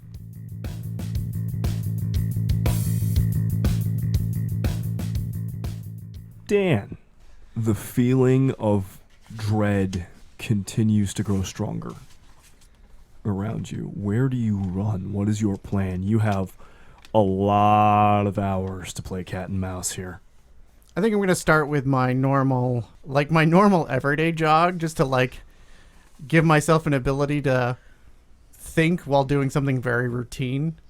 Because I'm fairly sure that it can't hurt me. It could just make my life very uncomfortable. But I do know that I will have to cross the gauntlet at some point, and I need to figure out how to do that. Where you're going to go for it? Right. Right. And it seems like it can't keep up with cars. It seems that way. So I would need to briefly ditch it and then maybe get into a vehicle and then go through a different, farther away Locus? locus. The quarry is farther away. From where you are, you just came from the one at the factory. Right. Maybe you don't want to use that one. Right. I mean, but I got if to do Jesse's it. right, there is maybe a hole nearby. Yeah, and a whole bunch of Bishop. Yeah, that too. It's a possibility. Mm-hmm. I just need to get it so that it is at least far enough away that I can make the transition through and it's not just waiting for me. Mm-hmm.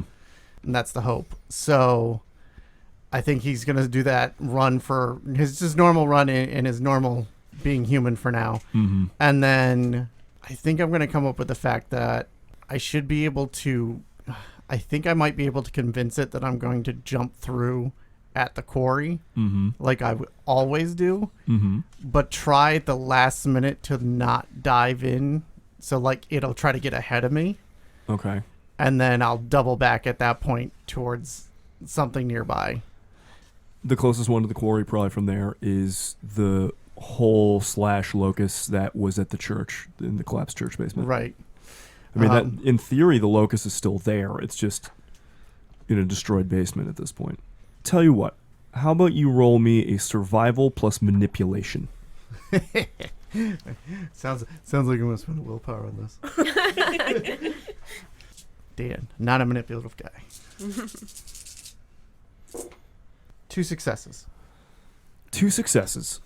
You are doing your jog. You manage to double back. You don't have a car that you can, like, Right, so joke around in.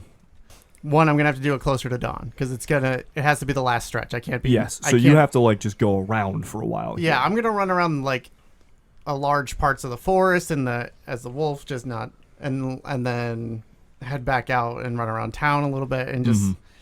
It should be the dead of night. And the only cop in town is currently occupied. So Mm-hmm. You're not wrong. there might be some crazy cultists out there, but I'm not terribly afraid of normal people right now. Makes sense. 2 successes. You actually managed to do the thing that you're trying to do for a while. You will get ahead of it. You'll lose that feeling for a while. And then it'll start to creep back up so you don't lose it completely because you're trying to pull it off. Right. I mean, so you can't completely ditch the thing. right. Yeah. Currently, I'm not planning on doing that. This Yeah. is like the last moment, and I think the last part of this plan is that towards the end of the day, beginning in the morning, I'm gonna start looking like I'm flagging a little bit, probably because I am, and anybody that leaves to work early-ish. Yeah, absolutely. I'm thinking maybe Gary. Gary is very punctual. I'm gonna steal his car. Okay. So we'll get to that. And You could probably just ask. more or less, that's the plan. So what I'm hearing is you're going to basically run around all night Yep, for the next 3 hours for the or next so. 3 hours or so. Then you're going to kind of head over to the Wallace residence Yep, to see if you can borrow / take Gary's car yep. so that you can definitely get ahead of it and ditch it for a little bit to try and convince it that you're going to the quarry, and Yep. then you're going to go elsewhere. Well, I'm going to go to the quarry with the car, leave the car there, and then convince it that I'm jumping into the quarry, Mm-hmm. get back in the car, and then drive off as fast and crazy as possible to get to another locus. And this part, when you're running as fast as possible, this is like right before dawn. Right, so that... Great. Right, and then hopefully they will be somewhat set up in the other side of the seal by that point. So let's dial it back in to at one of the points where you are running around for the evening. Sure. Roll me a stamina plus athletics for the night to see how winded Dan is going to be after leading this thing on a chase. I'm just first Gary's marriage site is flooded out. That his car gets totaled. He's having such a bad month. I'll fix his car if that happens. There you go. Discounted, not free. Even with willpower, not a single success. Okay, 9 dice. so Tim, Yeah. Dan at the end of the night, when it is time to go, is going to be fatigued. Got it. What that means is you'll start taking dice penalties from being that exhausted, and every 6 hours you're going to have to reflexively roll not to just pass out on your feet because you are so tired. Here's the deal. Dan is an incredibly athletic guy. Yep. Switching back and forth between your forms and doing all that, like, truly, there probably is no one else in town who could lead Rot's Caress on a chase like this. Rot's Caress never tires, Nope. and he is much faster than you expected him to be. He's probably got extra legs or something. So now. every time Dan goes to, like, take a rest, he only gets a minute or two before that creeping dread feeling starts to pull up on him Which again. is also not restful. Which is not restful. Right. And about halfway through the night, as you're leading it around, John is called to check in. You were like, hey, I'm going radio silent. You hear a voice out of the darkness. I wanted to come for you first. And this is unnerving because, obviously it's unnerving. It's coming out of the darkness. But two, Rotzkares is on the other side of the gauntlet. Even if you stop and check, you can still see him there. Right. But that aura of fear and dread has been coming through. And maybe it's because you're getting tired, or maybe something else is happening, but it feels like it's been getting stronger. And you remember that sort of entropic, like the magic on the car that John put there started to decay pretty quickly. And now it's speaking to you across the gauntlet. And it is not simply in the first tongue, it is in a horrific blend of first tongue and English. Kind of like the Grubbler used to say. Who was like he just spent a lot of time with you guys and he could speak. And so you hear a voice in the darkness say, I wanted to come for you first. From the other side of the gauntlet to your ears. Without you extending your senses. Well, that's decidedly bad. Do you say that? Probably. Yes. There are only 2 Uratha in this area. And both of you are not enough. I can run unchecked. You think to lead me into a trap. But who is harrying what prey now, Uratha? I'm just going for a jog. You can keep up with me. I'm still going to kick your ass. Grubbler or super grubbler. There is a wet chuckle from the other side of the gauntlet. And now, Dan, what is your resolve plus primal urge? 5. Then I will be removing 5 dice from this pool. The creeping dread of something coming to touch you out of the shadows for just a few moments becomes so overwhelming that you are paralyzed. You cannot bring yourself to move. The dread of being touched from out of the darkness, it changes a bit. It becomes more crystallized. And what you suddenly fear is your body failing. The inevitability of the rot and decay of flesh as your body turns against you. You can feel in your mind your muscles weakening, your organs failing, your skin sloughing from your body as everything rots. You see now what you face, Uratha. There is no escape from the caress of rot. And then the feeling starts to fade. You may move again. Unsure of how long it's been that you've been frozen in abject terror. But you are Rahu. You are strong. You can shake this. And you continue to run, feeling those steps behind you, knowing that it stalks you across the gauntlet. And it is getting probably about a little bit like an hour before dawn. And that's about when you wanted to head over to Gary's? Yeah, about whenever he's going to start going out to his car or whatnot, and maybe he's one of those ones that still warms it up. Not so much in the summertime, but you definitely know he does in the winter. Yeah. And you head over to the Wallace residence, and you know Gary pretty well. At this point, you manage to outpace Rotzkares for a little bit again. Maybe letting the pace Slacking a bit. slack a bit. Yeah. I mean, up to you, but... Yeah, just and then get a burst of speed and then kind of ditch him by taking a couple crazy turns. Yeah, I mean, you're a pretty smart guy when it comes to these kind of like tactical hunts and stuff. Having Rotzkares's sort of aura of absolute terror happen when you're trying to have a conversation with Gary Wallace. Gary is not the strongest. He's not Rahu. He's not... so outpacing a little bit then. And you show up, and Gary's house is dark. His car is still in the driveway. And you know his schedule. He usually is very punctual. There's a single light on inside. Gary hasn't left yet. And the light seems to be coming from, like, the living room. Just one, like, lamp. You get a feeling that Gary might not be going to work today. I'm big enough to knock on his window and be seen from like the windowsill. Oh, yeah, absolutely. He's got like a little ranch, so like... Yeah, I go up to his window that in the living room and like knock pretty rapidly, quietly, but like noticeably. Gary is sitting in like a lazy boy, like a recliner, and he's just sitting there. He looks confused and frightened.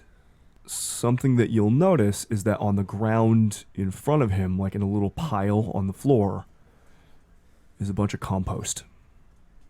Orange peels and eggshells and little bits of fluff. Is just sitting, staring, with like his phone in his hand, but he doesn't know who to call. And lying on the ground in the middle of that compost is a dead rat with 2 tails. And he doesn't seem to like, you knock on the window, he doesn't seem to like even register. Like the man is probably in shock. I guess I go to the door. It's unlocked. Gary's one of those guys who's like just leaves his door unlocked because, you know, bad things don't happen to Gary Wallace's. And the award for worst night goes to... I first look right around the hallway because I'm almost sure that Gary's one of those people that puts keys into the bowl like near the door. Oh yeah, absolutely. So I'm gonna grab those. Not a bowl. It's just hanging on. Like he's got a hook system. You know what I mean? Yep, Wait, yep. is it one of those hooks that's like labeled too? Mm-hmm. Yeah, absolutely. And it's on the bottom of like a little wood plank that just says like "Home Sweet Home." Yeah, that feels Laugh, right. pray, love. It would be an arrow if it So were live, laugh, love. I'm gonna first pick up the keys. I'm gonna go in there and put a big hand on Gary's shoulder. He practically jumps out of the chair. Like he did not even recognize that you walked into the house. Oh, hey, Dan. Hey Gary. Hey, Dan. What are you doing here so early? Well, it's a strange night and a lot of things are happening, and I feel like you know some of that. What do you mean? I look pointedly down at the compost pile. Yeah, I just came home. Dolores loves to garden. You know, I don't know what her compost is doing here in the house. Gary, we'll need to talk, but for right now, I don't have a lot of time, and unfortunately, all I can do is offer you this hug. I give him a hug. He hugs Dan back. I need to borrow your car. It's pretty serious. Sure, anything for you, Dan. And do you know where John lives? Where John lives? Yeah, John lives. Yeah, doesn't he spend a lot of time with his uncle? His actual house. Oh, no. Why don't you go to Ernie's and tell him you're looking for John? Dan, it's like 4 o'clock in the morning. I don't know if... Ernie's probably awake. Okay, sure. Take your time. Yeah, I could use a walk, probably. We'll get back to you maybe a little bit later today, tomorrow, but we should probably talk about some things. Hey, you see Dolores? You let her know I'm looking for her, okay? Yep, that's probably the things we should probably talk about, but, Okay, because I got some stuff to talk about, I'm sure. You know, she was really upset about the church. Gary very clearly still in shock. Is there a Bechelou on the floor watching this conversation? There's a dead rat in the middle of a pile of compost. Okay. This may or may not be an important question, and Dan may or may not be able to know this information. Is it apparent how the rat died? That would require a little bit of investigation into the death of the rat. Yeah, fair enough. I do not have the time for that. Fair enough. But clearly it didn't get shot. Yeah, it's not like there's no smell of gun smoke I or anything. have a theory, but I think it starved. Yeah, you take some few minutes there, get some coffee and go, maybe bring some food over to Ernie. I think he could use it. You know what? You're right. You'll always be neighborly. Yeah. So I give him like a double pat on the shoulder. Sorry, man. I gotta go. No problem. Don't worry about filling her up. He just trails off, and he's still just looking at this dead rat and pile of compost. I leave and I close the door behind me, and As you close the door, you see him like starting to walk into the kitchen, probably to put the kettle on to make some coffee. I get into that fucking car and wait for the dread presence. It is, at this point, not long before it shows up. All right. Well, I'm convincingly tired, so this is going well. Yes. You can feel your body betraying you even now. I wish my ears would betray me. Get in the car, floor it. And you outpace the presence for a little bit. I need to outpace someone else so this car doesn't fail when I need it to. Roll me a drive check. No bonuses or penalties to the car, just as flat. 1 success. Car's holding up. Gary's car's not in great shape. Gary's the kind of guy who puts a lot more money into his front yard and his house and his And his fiance wedding venues. and his wedding stuff, truly, and his like fiance than he does into his car. But you manage to outpace and you get out to the quarry.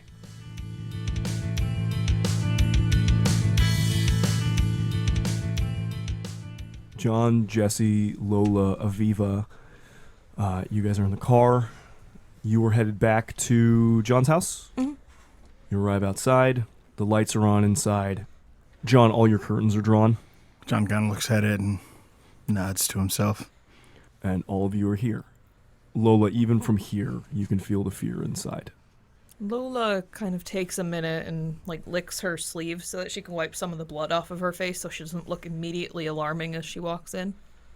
Group of you head inside. How far away from the graveyard here? Not far. I gotta find more plasm. I can be right back. Why go to the graveyard? If that's quicker, yeah, sure. Which one are you suggesting you do? I don't think... We've got a couple hours, right? Mm-hmm. Yeah. So quicker's not really the concern. Okay. Let me grab a jacket. I'll go with you. Aviva pulls a face, but she doesn't really have a good argument against it. Make sure you guys are back sooner than later. I know it's a few hours till dawn, but I want to be in the Hysil far before that. It's going to take us some time for you guys to cross, and moving through there is not going to be easy with you not being a Ratha. All right. There's some gear inside for you guys. Armor. Actually, why don't we get inside very quickly? I'll Yeah. tell you guys what I need to give you, and then we can do any splitting up for preparation that needs to happen. There are walkie-talkies inside. Kendra has one.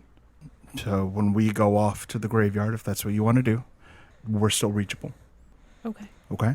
Let's get everyone geared up. It's quicker. John opens the door and kind of just holds it open for the group. Come on in. Inside, the TV is going. You can see Estrada by like your kitchen table over by the windows that go out to the back. He's got a bottle on him. He is drinking your whiskey right now. He's just got like a glass in front of him. Does not have his gun. The gun is on Kendra, who is sitting on the couch watching over the top. Lola, instantly you can clock that like both these people are trying different avenues to feel okay as best as possible. Mm-hmm. Estrada looks up from the table. Kendra looks over real fast, sees that it's you guys, and just kind of relaxes and goes back to watching the movie. Estrada sort of tips his glass to everybody coming in and goes, "Hey, everybody, welcome to the party." Seems like you got started before us. Yeah, I thought it was probably best. You can also see that Estrada's ankle is handcuffed to the bottom of the table.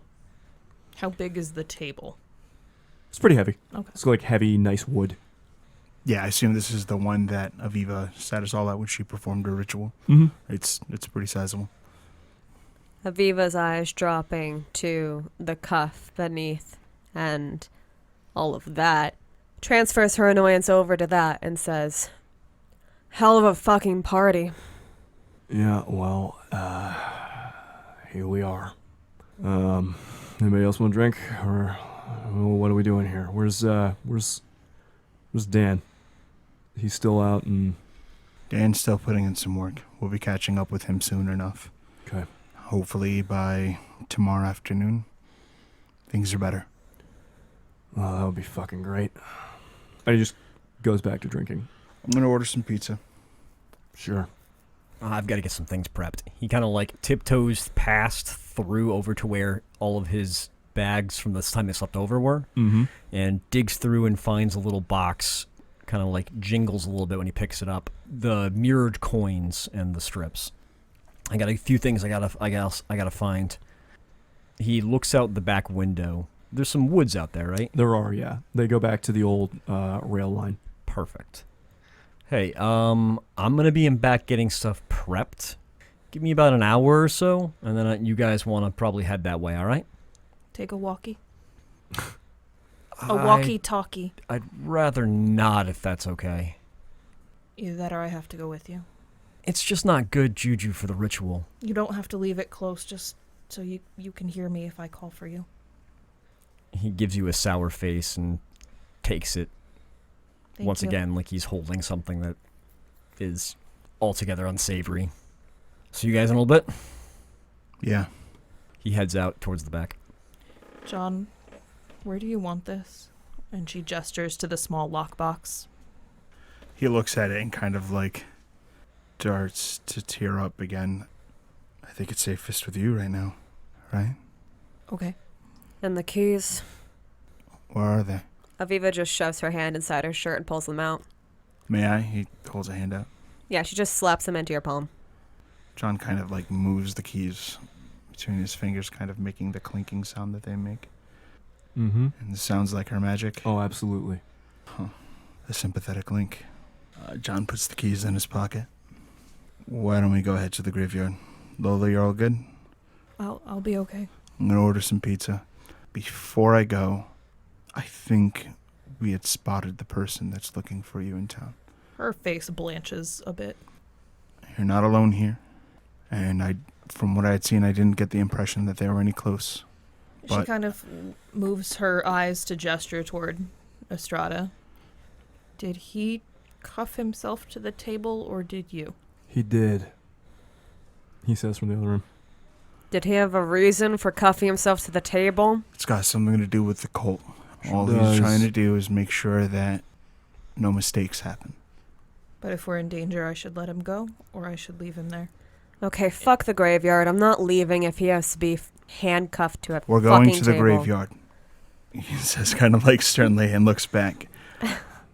Estrada's here to help, so treat him like he's here and a friend. Anything unusual happens, it's not because he has any desire to. There's just something about the cult. We're going to Okay. help him out. Like, just as John is talking, sort of like interrupts with a whiskey glass tip towards Yeah. everybody. Okay? Okay. We'll be right back. Okay. John's going to order some pizza. Like It's 2 o'clock in the morning. In a small. There's nothing. There's nothing. I hate it when diners aren't 24 hours. Let us know if you need more, okay? Okay. I'm sorry, I don't mean to laugh, but just I had the mental image of just like, man, I fucking hate it when diners aren't open 24 hours. And then cutting to the people who own the diners who are currently like in a fucking shotgun fight with like rat monsters. For the record, That's no guarantee to me that they're closed. They shot that guy dead a while ago. Anyway. I don't think there's anything I can make. I'm sorry. It's okay. Just means we gotta have a big breakfast. Okay.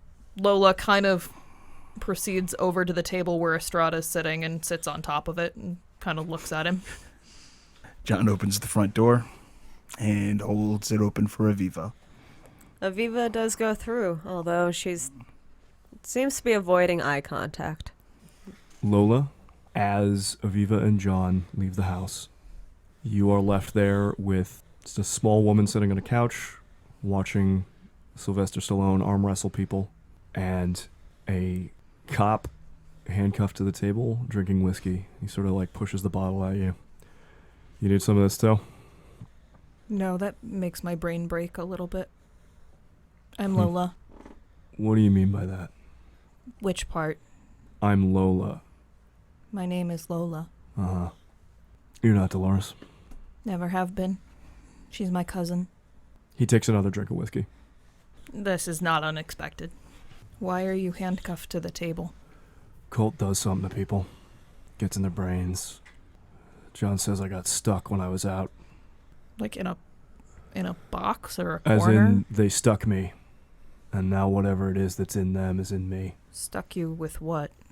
One of these. And he pushes the pin out onto the table. Why do you still have it? If it can do bad things, if it sticks people. And what's the alternative? Leaving it on the street for some kid to pick up? Coincidence has been fucked in this town recently. I'd rather it be with me. I mean, you could also just throw it in a garbage compactor or something. It's been a little busy tonight. I get that. So, Lola, it's your part to play in all this. If you're not Dolores, who presumably is somebody else, your cousin, you said? Yeah. So the person who's been around for the last while, at least as long as I've been in town, is getting married to Gary Wallace in a week or so. That ain't you? No. Okay. Any other day I would be more skeptical. But today, it's been a hell of a fucking night. I get that. Is there anything I can do to help? I don't think so. I mean, if we had gotten pizza, what kind would you have wanted? I was going up, there's this place that did ham and pineapple, like a Hawaiian, but they also put maraschino cherries on it. That's, ain't no place around here that does that, but...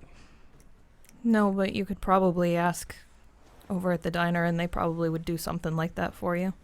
I hate ordering off menu. It's fucking rude. He just drinks. She kind of gives like a cockeyed smile. Erika, Yo.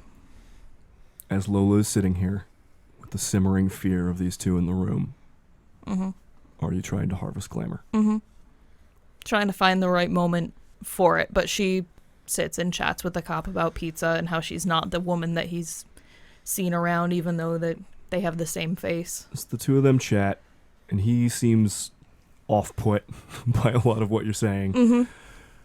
But because you take your time, because you sort of simmer in their emotions, draw them out through conversation, between the bonuses and penalties to what they're feeling right now, you're actually going to take a 2-die bonus to this roll. This will be for both of them. Because there's the 2 in the room, whatever your successes are, add 2 successes. Okay? Yep. 6 successes plus 2 more would be 8. Then you regain 8 glamour. As you see Estrada sitting right next to you sag a little bit, open up the whiskey bottle, pour himself a generous 4 fingers of whiskey after the glass he just had. And at this point, he's not even really listening to you when you talk about stuff. He just has another drink. She takes, before he can get the 4 fingers to his mouth, she kind of reaches out and takes the glass from him. Oh, what the fuck? I don't want you to be drunk if you have to keep her safe. God damn it. Yeah, okay. And she kind of like moves the whiskey and stuff away, and then she kind of like lively gets off the table and heads to the kitchen, and she comes back a couple minutes later with a bad cup of instant coffee for him. Yeah, that'll do. She has one for herself. She'll make one for Kendra too. Kendra takes it and then like kind of looks around the kitchen a little bit, and you see her dump some protein powder into her coffee.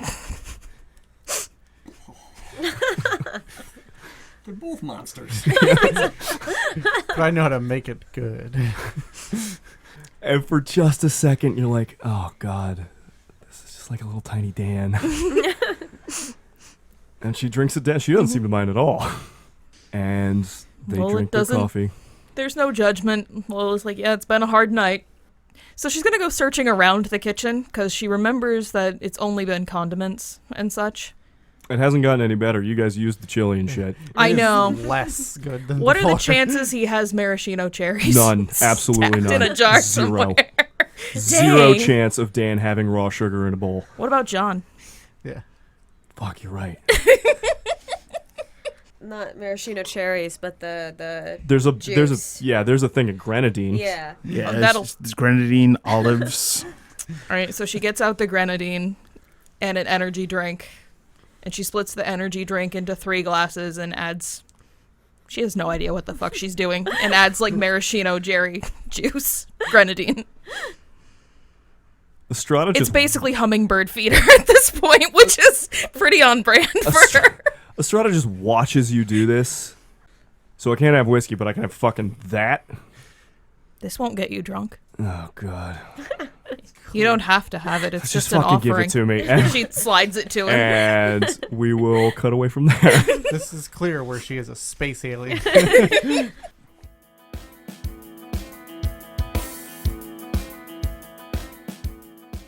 John and Aviva, you step out of John's house, out into the dark night. Pretty immediately as they get out of the house. How tall is John? He's like just a little taller than 6 feet. So Aviva is over average height. I forget what I said. I think she's maybe 5'7" about. But she is trying already to outpace John. Not going to be horrifically successful with someone taller than her who also makes a habit of walking around all the time. But she's trying. John will move to keep pace and kind of brushes up against her shoulder with his. So what's going on? She crosses her arms over herself and keeps trying to look away. And she says, "It's nothing."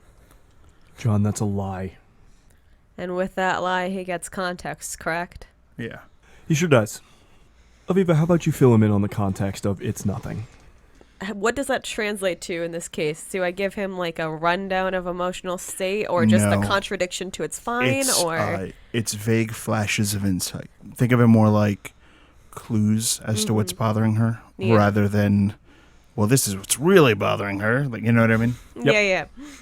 He brushes against her shoulder, and when she says what she says, maybe a collection of moments since they saw each other again, of her trying to avoid eye contact, like she thinks that will help her to be less vulnerable, could come to the forefront as a hint.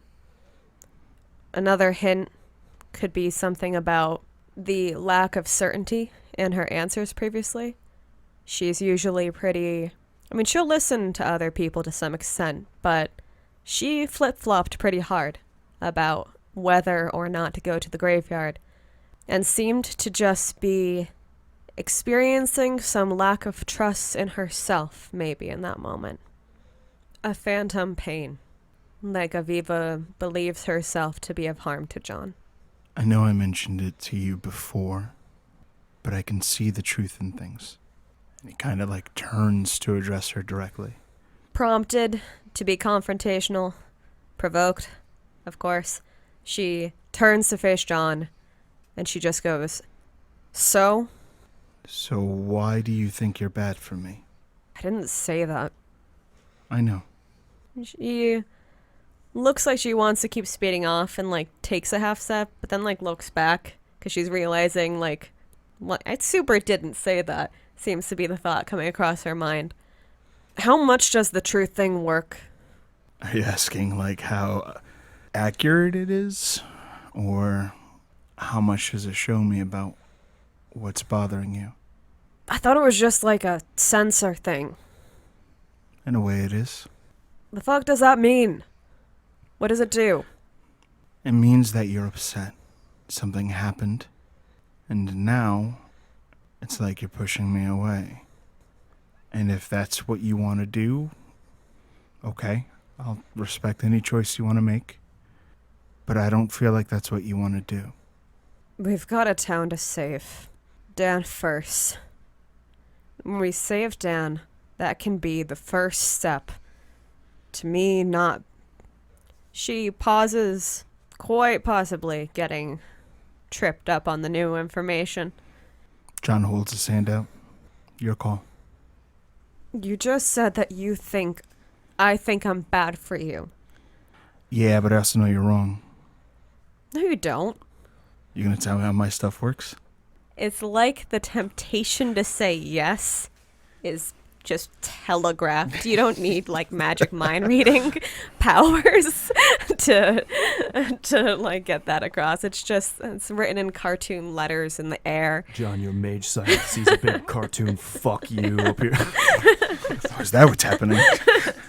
Subtle. Very subtle. She pulls it back. She hears how stupid it sounds in her head.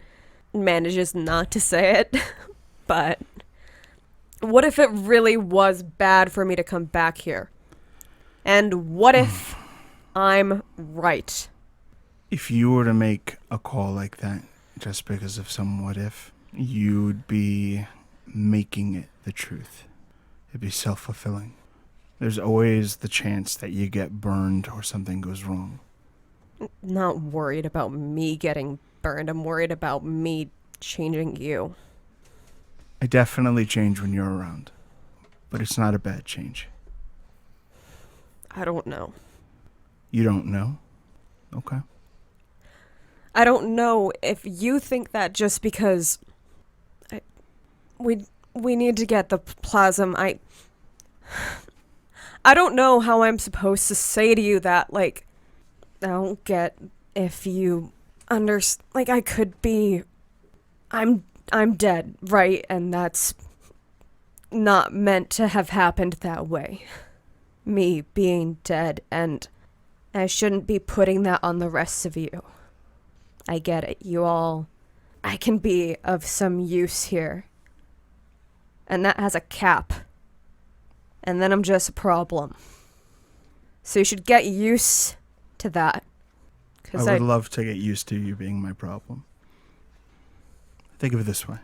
We have choices to make too, about whether or not we're comfortable being around you. Don't just take that choice from us. From me. I'm well aware that things can go wrong. I think we've all seen plenty of trouble these past few days. But I think I have a right to decide what is and isn't worth the risk. And while I appreciate you stiff-arming me and pushing me away because you care, I prefer if you let me choose. Sound fair? Aviva fully looks away from John, trying to hide tears, battling between two options. She seems like she wants to pull the trigger on one, but she's bad at it. She ends up just snatching John's hand. Like if she keeps going to the graveyard, it's not acknowledging it. John gives a slow nod, puts an arm around Aviva, and walks with her to the graveyard. Not really saying anything, just kind of taking the opportunity to be happy. The graveyard in Ashville in the middle of the night like this is a cold place, unnaturally so. Every graveyard in existence has an Avernian gate, a door directly to the underworld. The chill of that gate permeates the area. The death energies of a graveyard are abound. There are some ghosts that the two of you are able to see, even if no one else typically can. The Avernian gate here there's like a huge stone marble slab right in the center of the graveyard. It is the oldest mausoleum. And instead of like coming up out of the ground, it is just laying across the ground, and there are steps that go down to an ancient door, as if you are truly descending into the earth itself. The two of you do not need to go to the Avernian gate, but there is no way that a Geist and a Moros mage could be here without being aware of it. Aviva looks at it for a long time, like she's considering it. But when she pulls her hand away from John, it's to actually investigate where she thinks Plasm might be. John's gonna let her do it.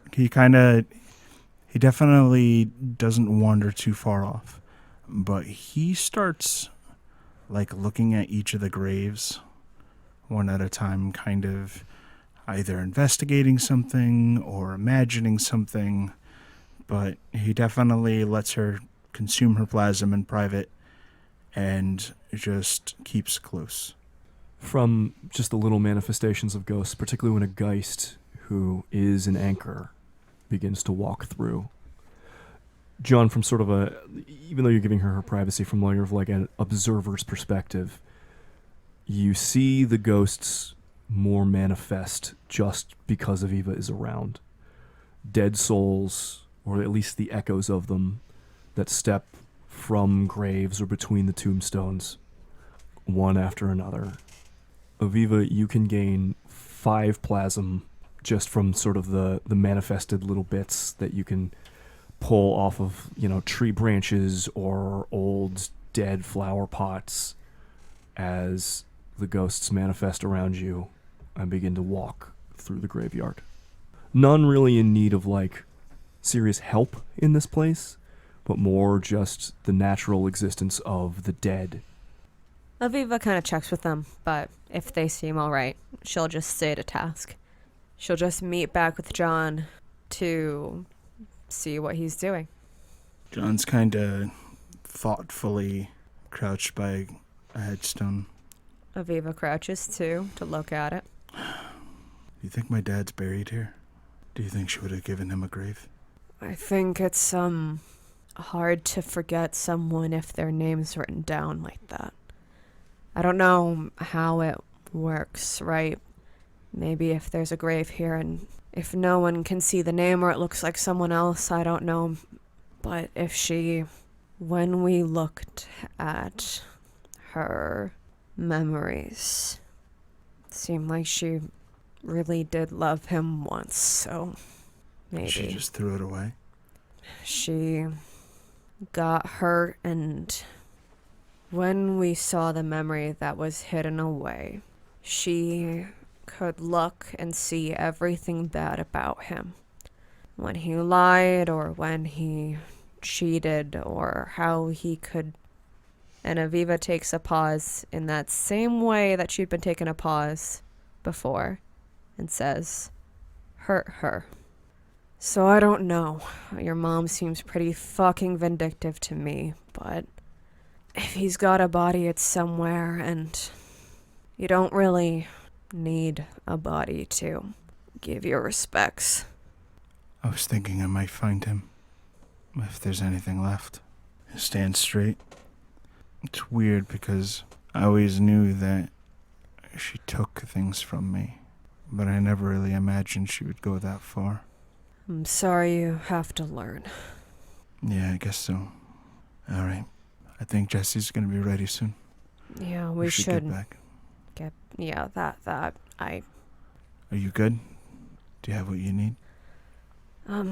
I got back most of it. I guess I could look for more, but... Your call. If you want to help and it doesn't hurt what you're doing, then... Aviva, looks guilty for a second about asking John to do magic. Okay. Let's get back to the house. And, I'll prepare something. Okay. Yeah, let's go.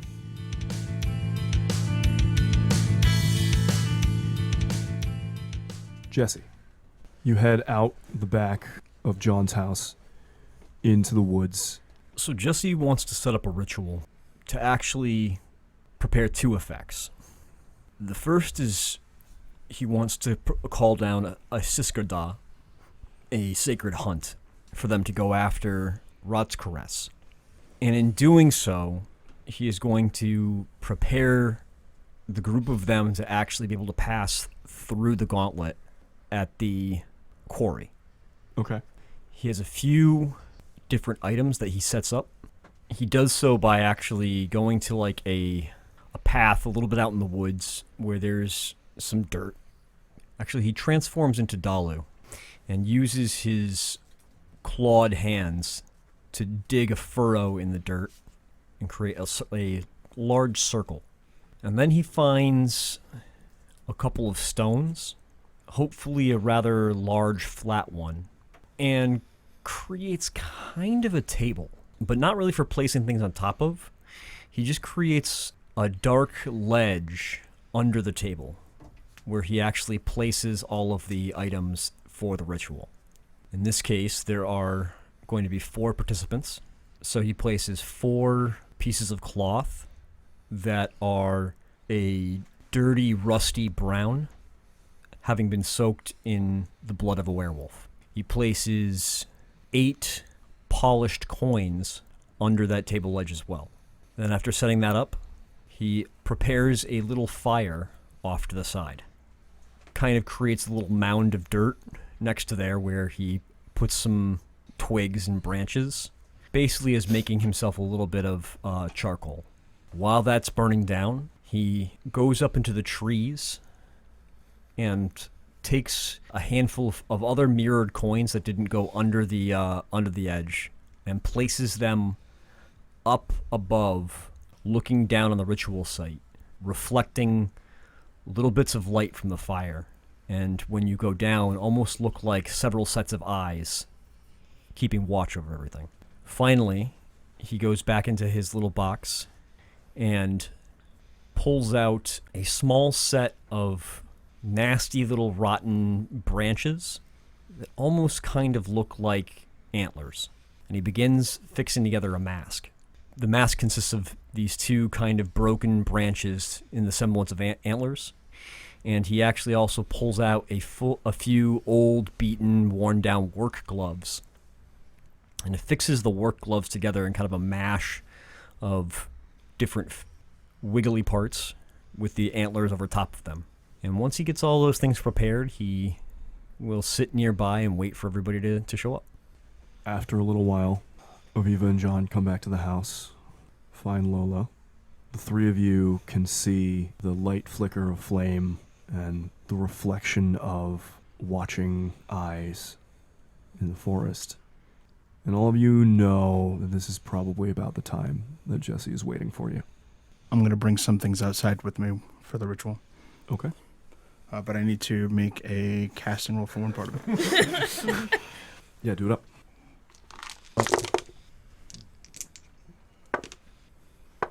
I loaded into a bottle of rum, but the contents of that bottle are turned into 7 points of plasma. I gather up that, which is an exceptional success. I actually gain a point of mana out of the deal. Nice. Which Big deal. big deal. And I'm also going to bring out the armor that was in store for the different members of the group, Okay. which largely looks like jackets, but provides lots of armor. For Aviva, he brings out what looks like a fighting gauntlet. And once everything's kind of ready, he'll carry this bundle of stuff out towards where the waiting ritual is. Aviva, during that process, had gone over to Lola to ask, "You good? You topped off?" Her lips are very red.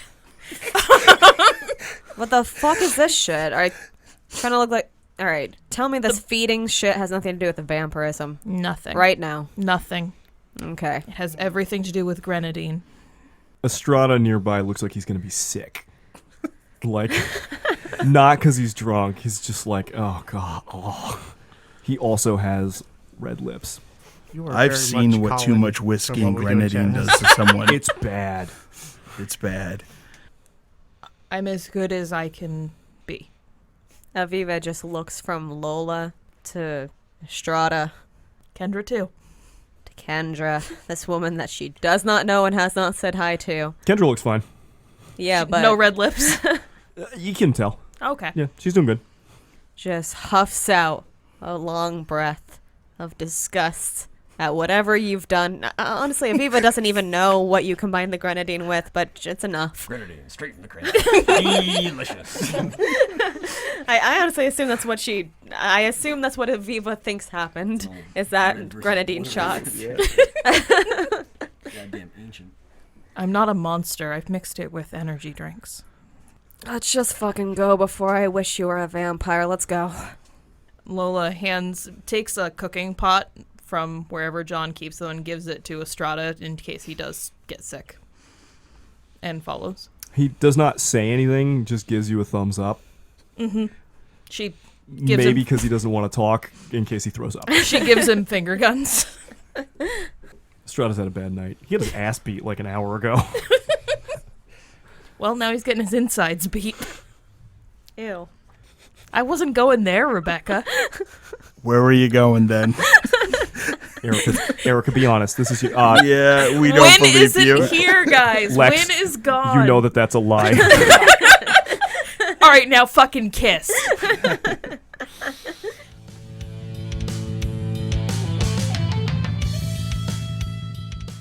Aviva, once she's checked with Lola, will start to walk out, and spotting that John has a bunch of things. There's that old temptation to, steal something from the bottom of the pile. Something still gets in the way, and she keeps walking towards the light in the woods. The three of you walk out into the darkness. Jesse, you hear them coming. Everything prepared. Jesse is sat on the ground in front of the little mound of fire, which is actually burning down at this point. It's almost just down to embers. You can see that there is a mass of gloves tacked together with a pair of rotten-looking branch antlers sticking out of them. And he's got his back facing to you. And in between you and he is the circle he's drawn into the ground with the mound of rocks within that circle. In the flickering of the firelight, the finger mask almost looks like it's moving. Jesse kind of reaches up to motioning to the boughs above from the trees. Take a seat and be watched by the watcher in the branches. John will quietly set down the things he brought out by the people that are meant to receive them, and he finds his seat. Aviva sits too. She's curious about both the items in front of her, and the branches are getting some suspicious looks at the concept of something unseen staring back. But after resolving herself by looking directly at the branches back for a bit, she settles. Lola has a seat, just kind of curls into a ball on the ground, just kind of unconsciously starts rubbing the part of her arm where Jesse drew the glyph marking her as a member of his pack. Jesse reaches forward once he hears that you've all kind of sat in the circle and lifts the mass of dirty old gloves and kind of lays it on top of his face and affixes his impromptu mask with a tie around his head. And when he stands up, you notice that he is a little bit taller than he normally is, a little bit more muscular, hairier, and large claws growing from his gnarled hands. And he begins taking steps around the circle and speaking half in English, half in first tongue, in a cadence that almost sounds like whatever he says in first tongue, he then repeats in English. Hikaun the Black Wolf, has banned us to let nothing desecrate the sacred places in our territory.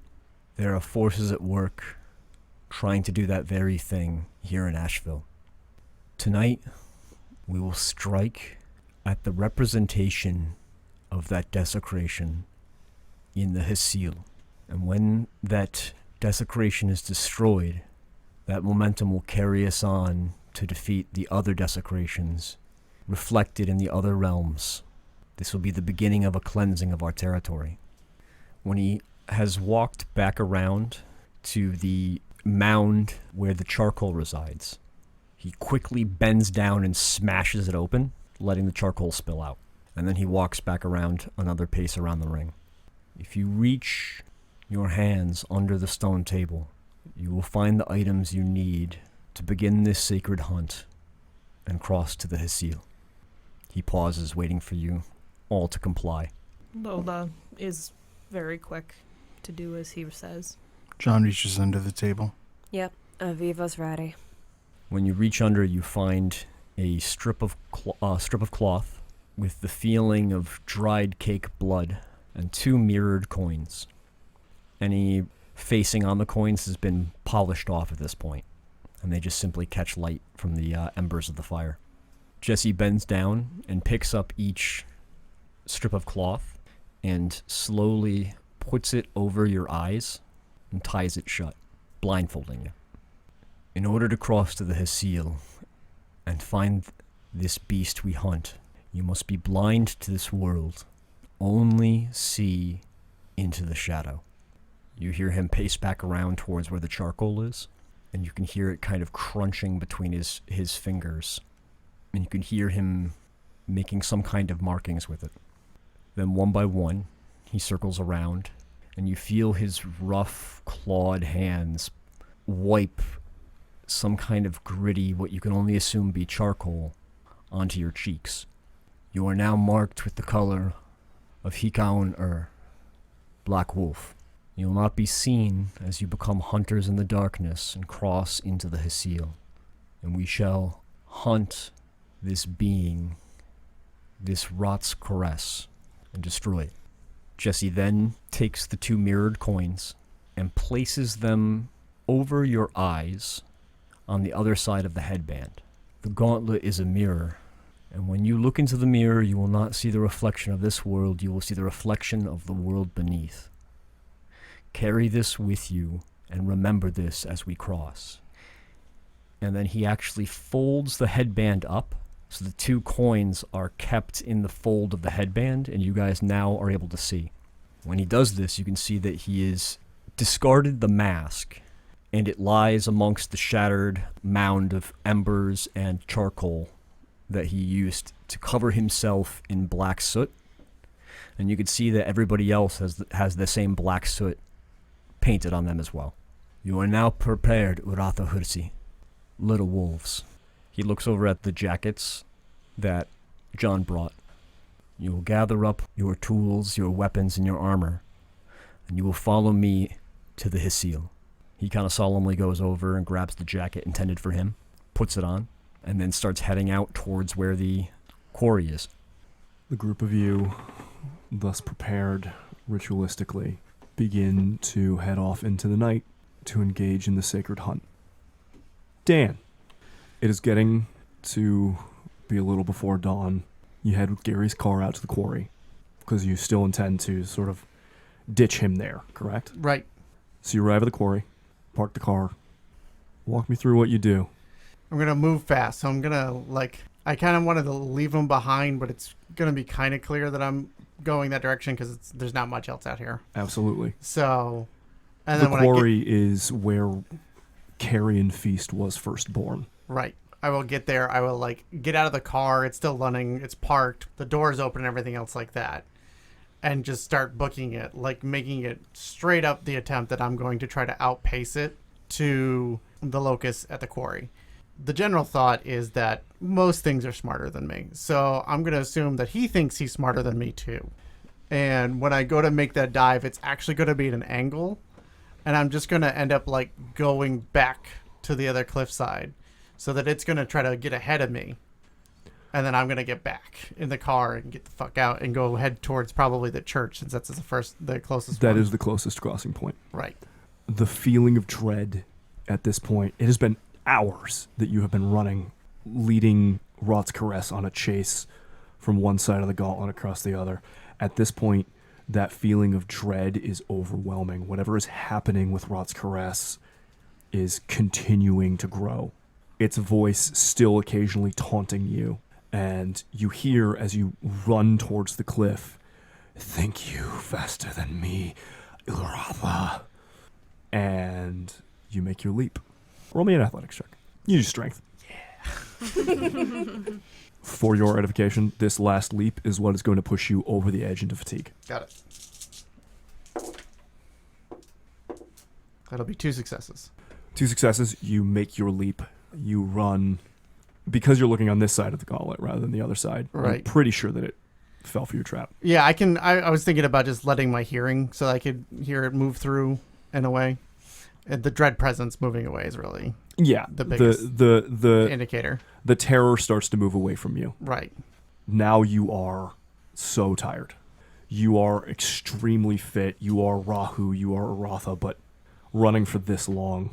Wolves are not stamina predators. They are ambush predators.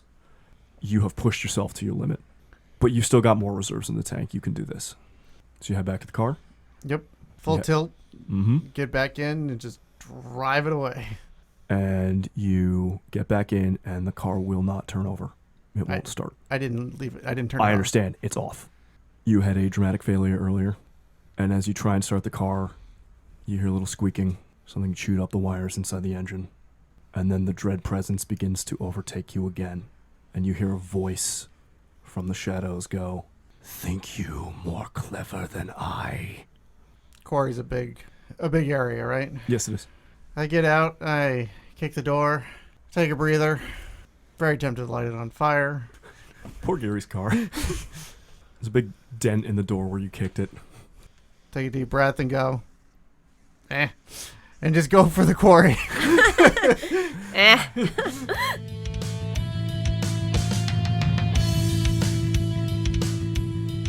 Dan, exhausted from running for hours.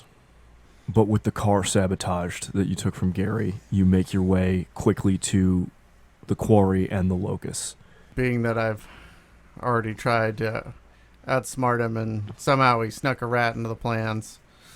Done playing, done being smart. I'm going to perform our usual ritual, jump off this cliff, and go fight this Magath in the Hasiel. You plunge into the cold waters in the early morning. Brisk, refreshing for a moment. For the first 2 turns of this combat, do not take the fatigue penalty, as you quite literally splash cold water all over your body. Cool down. Swim down, and then swim up in the Hasiel, like you and Jesse did before, like you've done so many times together here. During that time, I shift into my Dalu form, which is near man, gaining my extra size and strength and muscles, growing longer claws and fur starting to come out of my body, hair elongating and whatnot. Still wearing the jacket that was specifically made for this form. The jacket, which had been hanging loose and heavy on you as you'd run all night, suddenly is filled out. You can feel it around your skin as you come out of the water on the other side, disturbing the little motes of water spirits as you do. And the first thing that you recognize is the smell of sweet rot in the air. Those little hints of things that you were getting from the other side, the aura of like fear and the smell of rot are nearly overpowering as soon as you breach the surface. And standing on the shore in the exact spot where the carcass of a deer in the real world once gave birth to it is Rot's caress. Now you can see it fully. You can see the like maggot fingers dropping off of it, the swarms of little like flies with their wings as hands, the arms that make up the rotten deer corpse's ribs, staring right at you. Before it was whispering to you in English, which is strange for a spirit, but you remember that the hand grubbler spoke English too, sometimes. And in first tongue, it says, "Welcome to my home, Uratha." And then in English says, "Dan." I will say that because you dove straight in and didn't hesitate, you can pull 2 essence off that had not yet been devoured by the rot spirit. Excellent. I will automatically use those. Okay. So I will be pumping my strength and pumping my ability to fight. Okay. Giving myself 8 agains on all brawl checks. And then I perform like a leg out kind of small bow. And it's like, I give honor to Carrion Feast. There is no carrion feast any longer. And then in English again, Dan. then in first tongue, It is gone, and we are something more now. and from it on the ground you recognize those like finger maggots and hand insects. Like when you kick over a log and there's just a shit ton of beetles and stuff and worms underneath. It's like that spreading out in like a nimbus around it on the ground. You recognize it's all part of the same organism. It's just has this warping, rotting effect. And while you're over here, actually no, what is your current resolve? 3. And what is your primal urge? 2. +1 defense bonus on this for honoring the spirit despite it being a Magath. This will give you a 6 total defense on this. Don't like that. By honoring the spirit like this, you get hit with that aura as soon as it's speaking to you of fear of your body failing you, fear of your flesh rotting, of being touched and having your skin and your meat slough off the bone. But you honored the spirit, and maybe that was enough to deny it its successes. And strangely, it bows to you too. Its arms the arms that would be its antlers going wide in sort of a, well then, let us begin gesture. radiating confidence and fear and disgust. And now I think we need to roll an ish. Sounds good. 14. It will be going on a 14.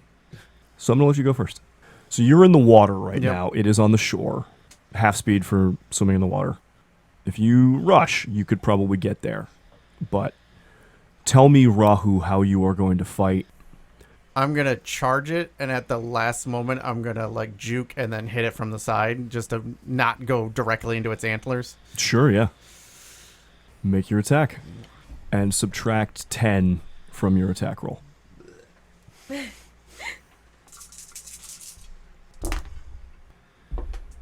As always, my first attack roll is terrible. So 1 success.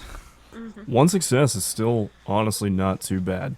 You go to swipe at it, but it's like swiping at a cloud of flies. You know what I mean?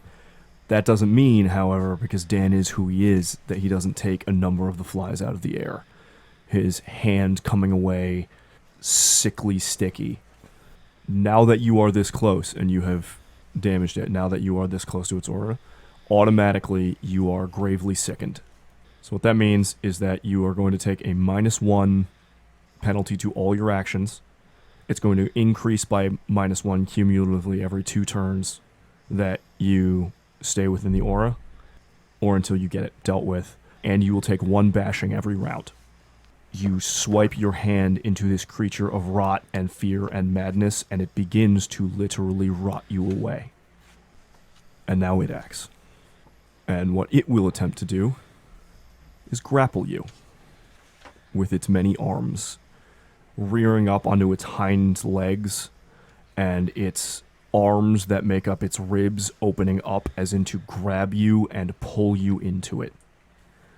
What's your defense? 4.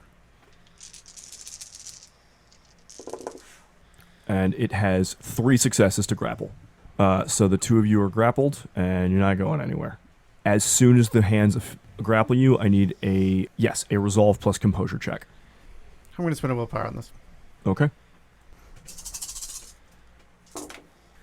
1 success.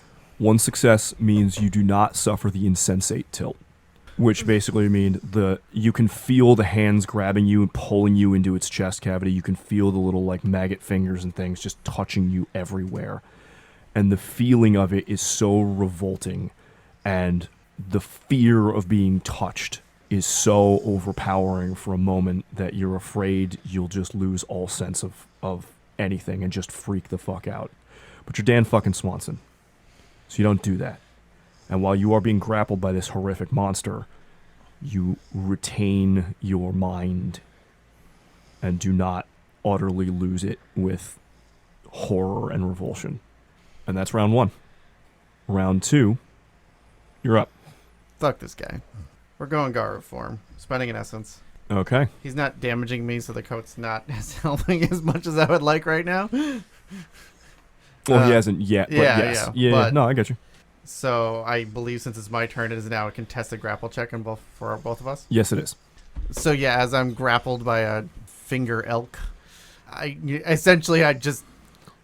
just mad at this thing in general, and I just start getting larger, and the hair starts coming, the face elongates, and the giant tawny Garu, the 2-legged monster, essentially, erupts in its grasp as I seek to break free from it, and then we'll see how that looks.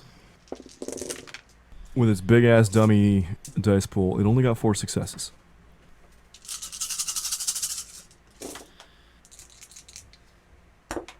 Two successes. 2 successes.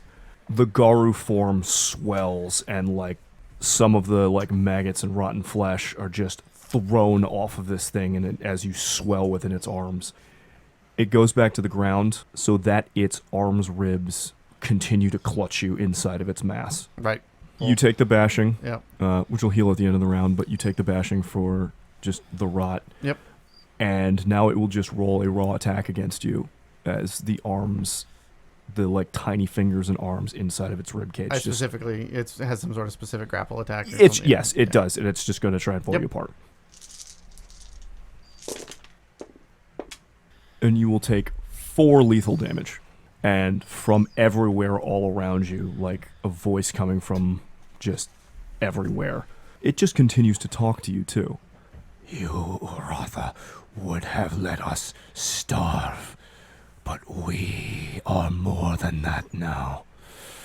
The Beshilu, idiot Shartha, useful to weaken the gauntlet, and then I will escape, and rot and fear will destroy the unnaturalness in this place. And I will relish starting with you, Dan Swanson Uratha. And it's so fucking weird because every time it says Dan or Dan Swanson, it's in English, and everything else is in first tongue. It's a good thing that I'm already really mad. This is the beginning of round 3. Yep. Your sickness penalty is now 2 dice. And the wounds, you can feel it as the fingers and bones and like hands are just digging and clawing and ripping into your skin. If you were not Uratha, they would be dissolving you as you speak. Right. Like, it's not just physical violence. Everywhere they touch starts to rot and fall away.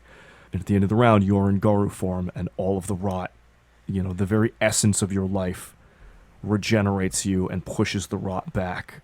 But this is a losing battle, and if you were just a regular person, you would be dead by now. And you can feel the madness and the hate inside of this thing. And it starts to move away from the quarry into the woods, holding you as it goes, content to just pick you apart at its leisure. Got it. Honestly, not even just Uratha. If you were anyone but Dan Swanson, a Rahu, In Garu form. you have been running this quarry for hours. It's tough to think anybody else would have made it this far.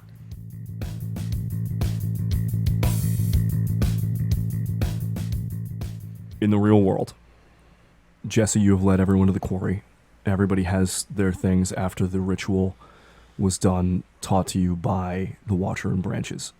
At the quarry, the first thing that all of you notice is a car, which some of you may recognize, some of you may not, as Gary Wallace's car.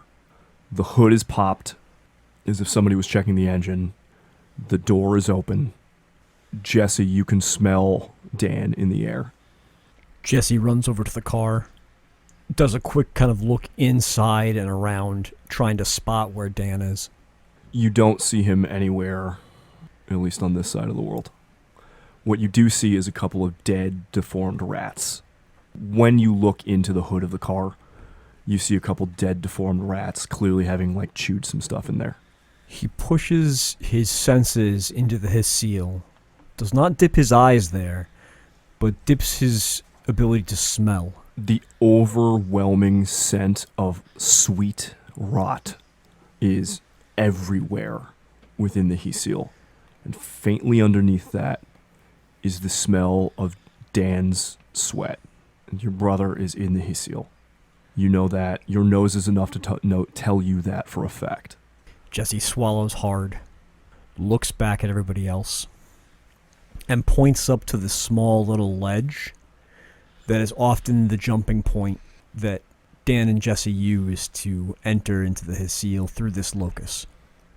The reflective surface of the water is the portal to the Heseal. We call it a locus. Do as I do, and you will be carried through into the world of shadow. He practically runs up to that ledge, looks back at the group of them, and taking the headband that he placed on himself, although he doesn't have to do this to push through the locus, he wants to demonstrate the last part of the ritual to everyone else. He pulls down the blood-soaked headband over his eyes so that the 2 polished coins hidden within cover the eyes, and blindfolded, leaps off the edge and dives down into the water of the quarry. Aviva will follow soon after. She runs up, making a final adjustment to the gauntlet to make sure that it fits her fists perfectly. And she follows as Jesse has shown, casting one last glance to the other 2 to make sure they follow too, before diving on in. Lola takes a minute to actually look through Gary's car, looking for like a strap or a piece of clothing or something that could be used to bind. John actually puts his hand on her shoulder. He's okay. We gotta get to Dan. I need something to make Dan okay. I have to hold it in place with something. If I know the name of the person it belonged to, I can do it. What about your blindfold? I don't know if it'll work if it's mine. Okay. I It's don't know if that's going to disrupt the ritual, but I go. Pretty comfortable with diving. John kind of naturally just right in. Sure.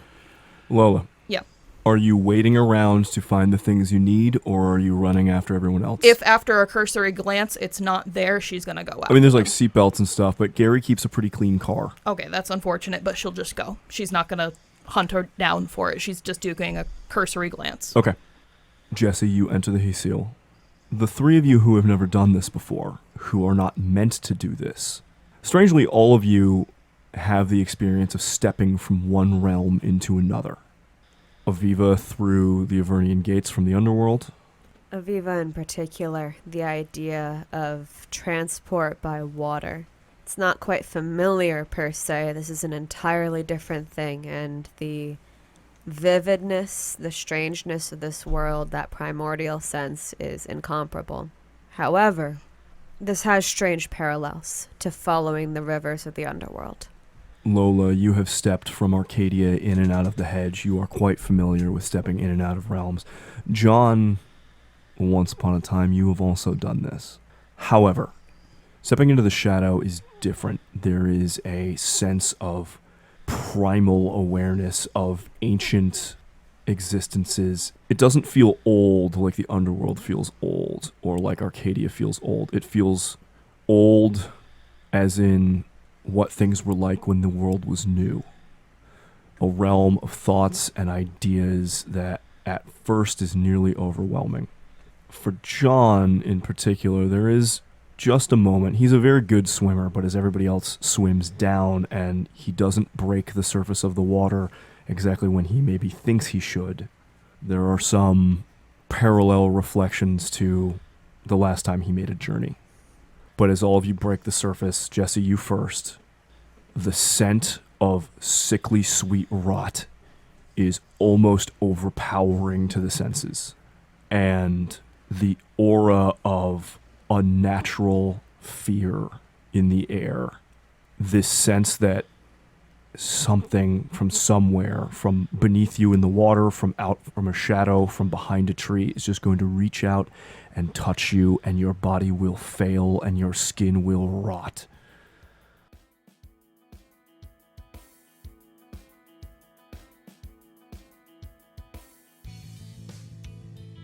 Forgetting Ashville is an actual play Chronicles of Darkness podcast set in the fictional New England town of Ashville. Aviva Caradonna was played by Rebecca Steigelfest. Dan Swanson was played by Tim Davis. Jesse Swanson was played by Garrett Gabbey. John Taggert was played by Lex Lopez. Lola Gardner was played by Erika Webb. Your storyteller was Rob Muirhead. Recording and editing by Rebecca Steigelfest. The music used in this episode was by Victoria Borodnova. You can find their music on pixabay.com. Forgetting Ashville uses the 2nd edition Chronicles of Darkness rule sets, including Changeling the Lost, Geist the Sin Eater, Mage the Awakening, Werewolf the Forsaken, and other Chronicles source materials, with a few select house rules. The Chronicles of Darkness are produced by Onyx Path Publishing. Make sure to subscribe to us on Spotify, Apple Podcasts, or wherever you get your podcasts.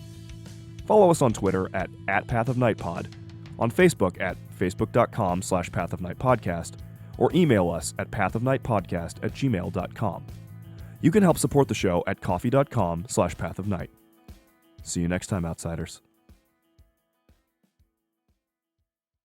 Eric Draven.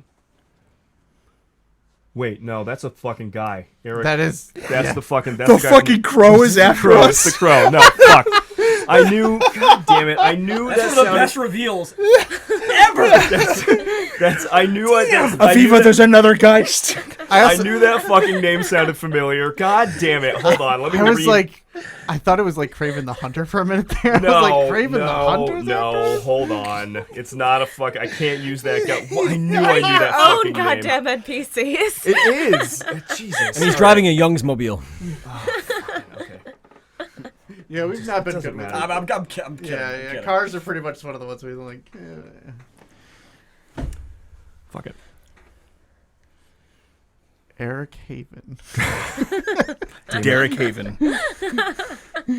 Derek Raven. Okay, it's a little Shaven? Stop it. I think Derek This Raven is what the best happens one. when I Derek Raven. I can't name him Derek Raven. No Yes. one has done that. It's a totally new thing that's all yours. I would do that. You better be goth If as this fuck, dude though. was if this dude was actually a Geist, I would 100% be doing that right now. But all right.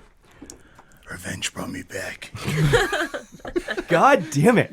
You said we weren't planning for any new problems, but here we are.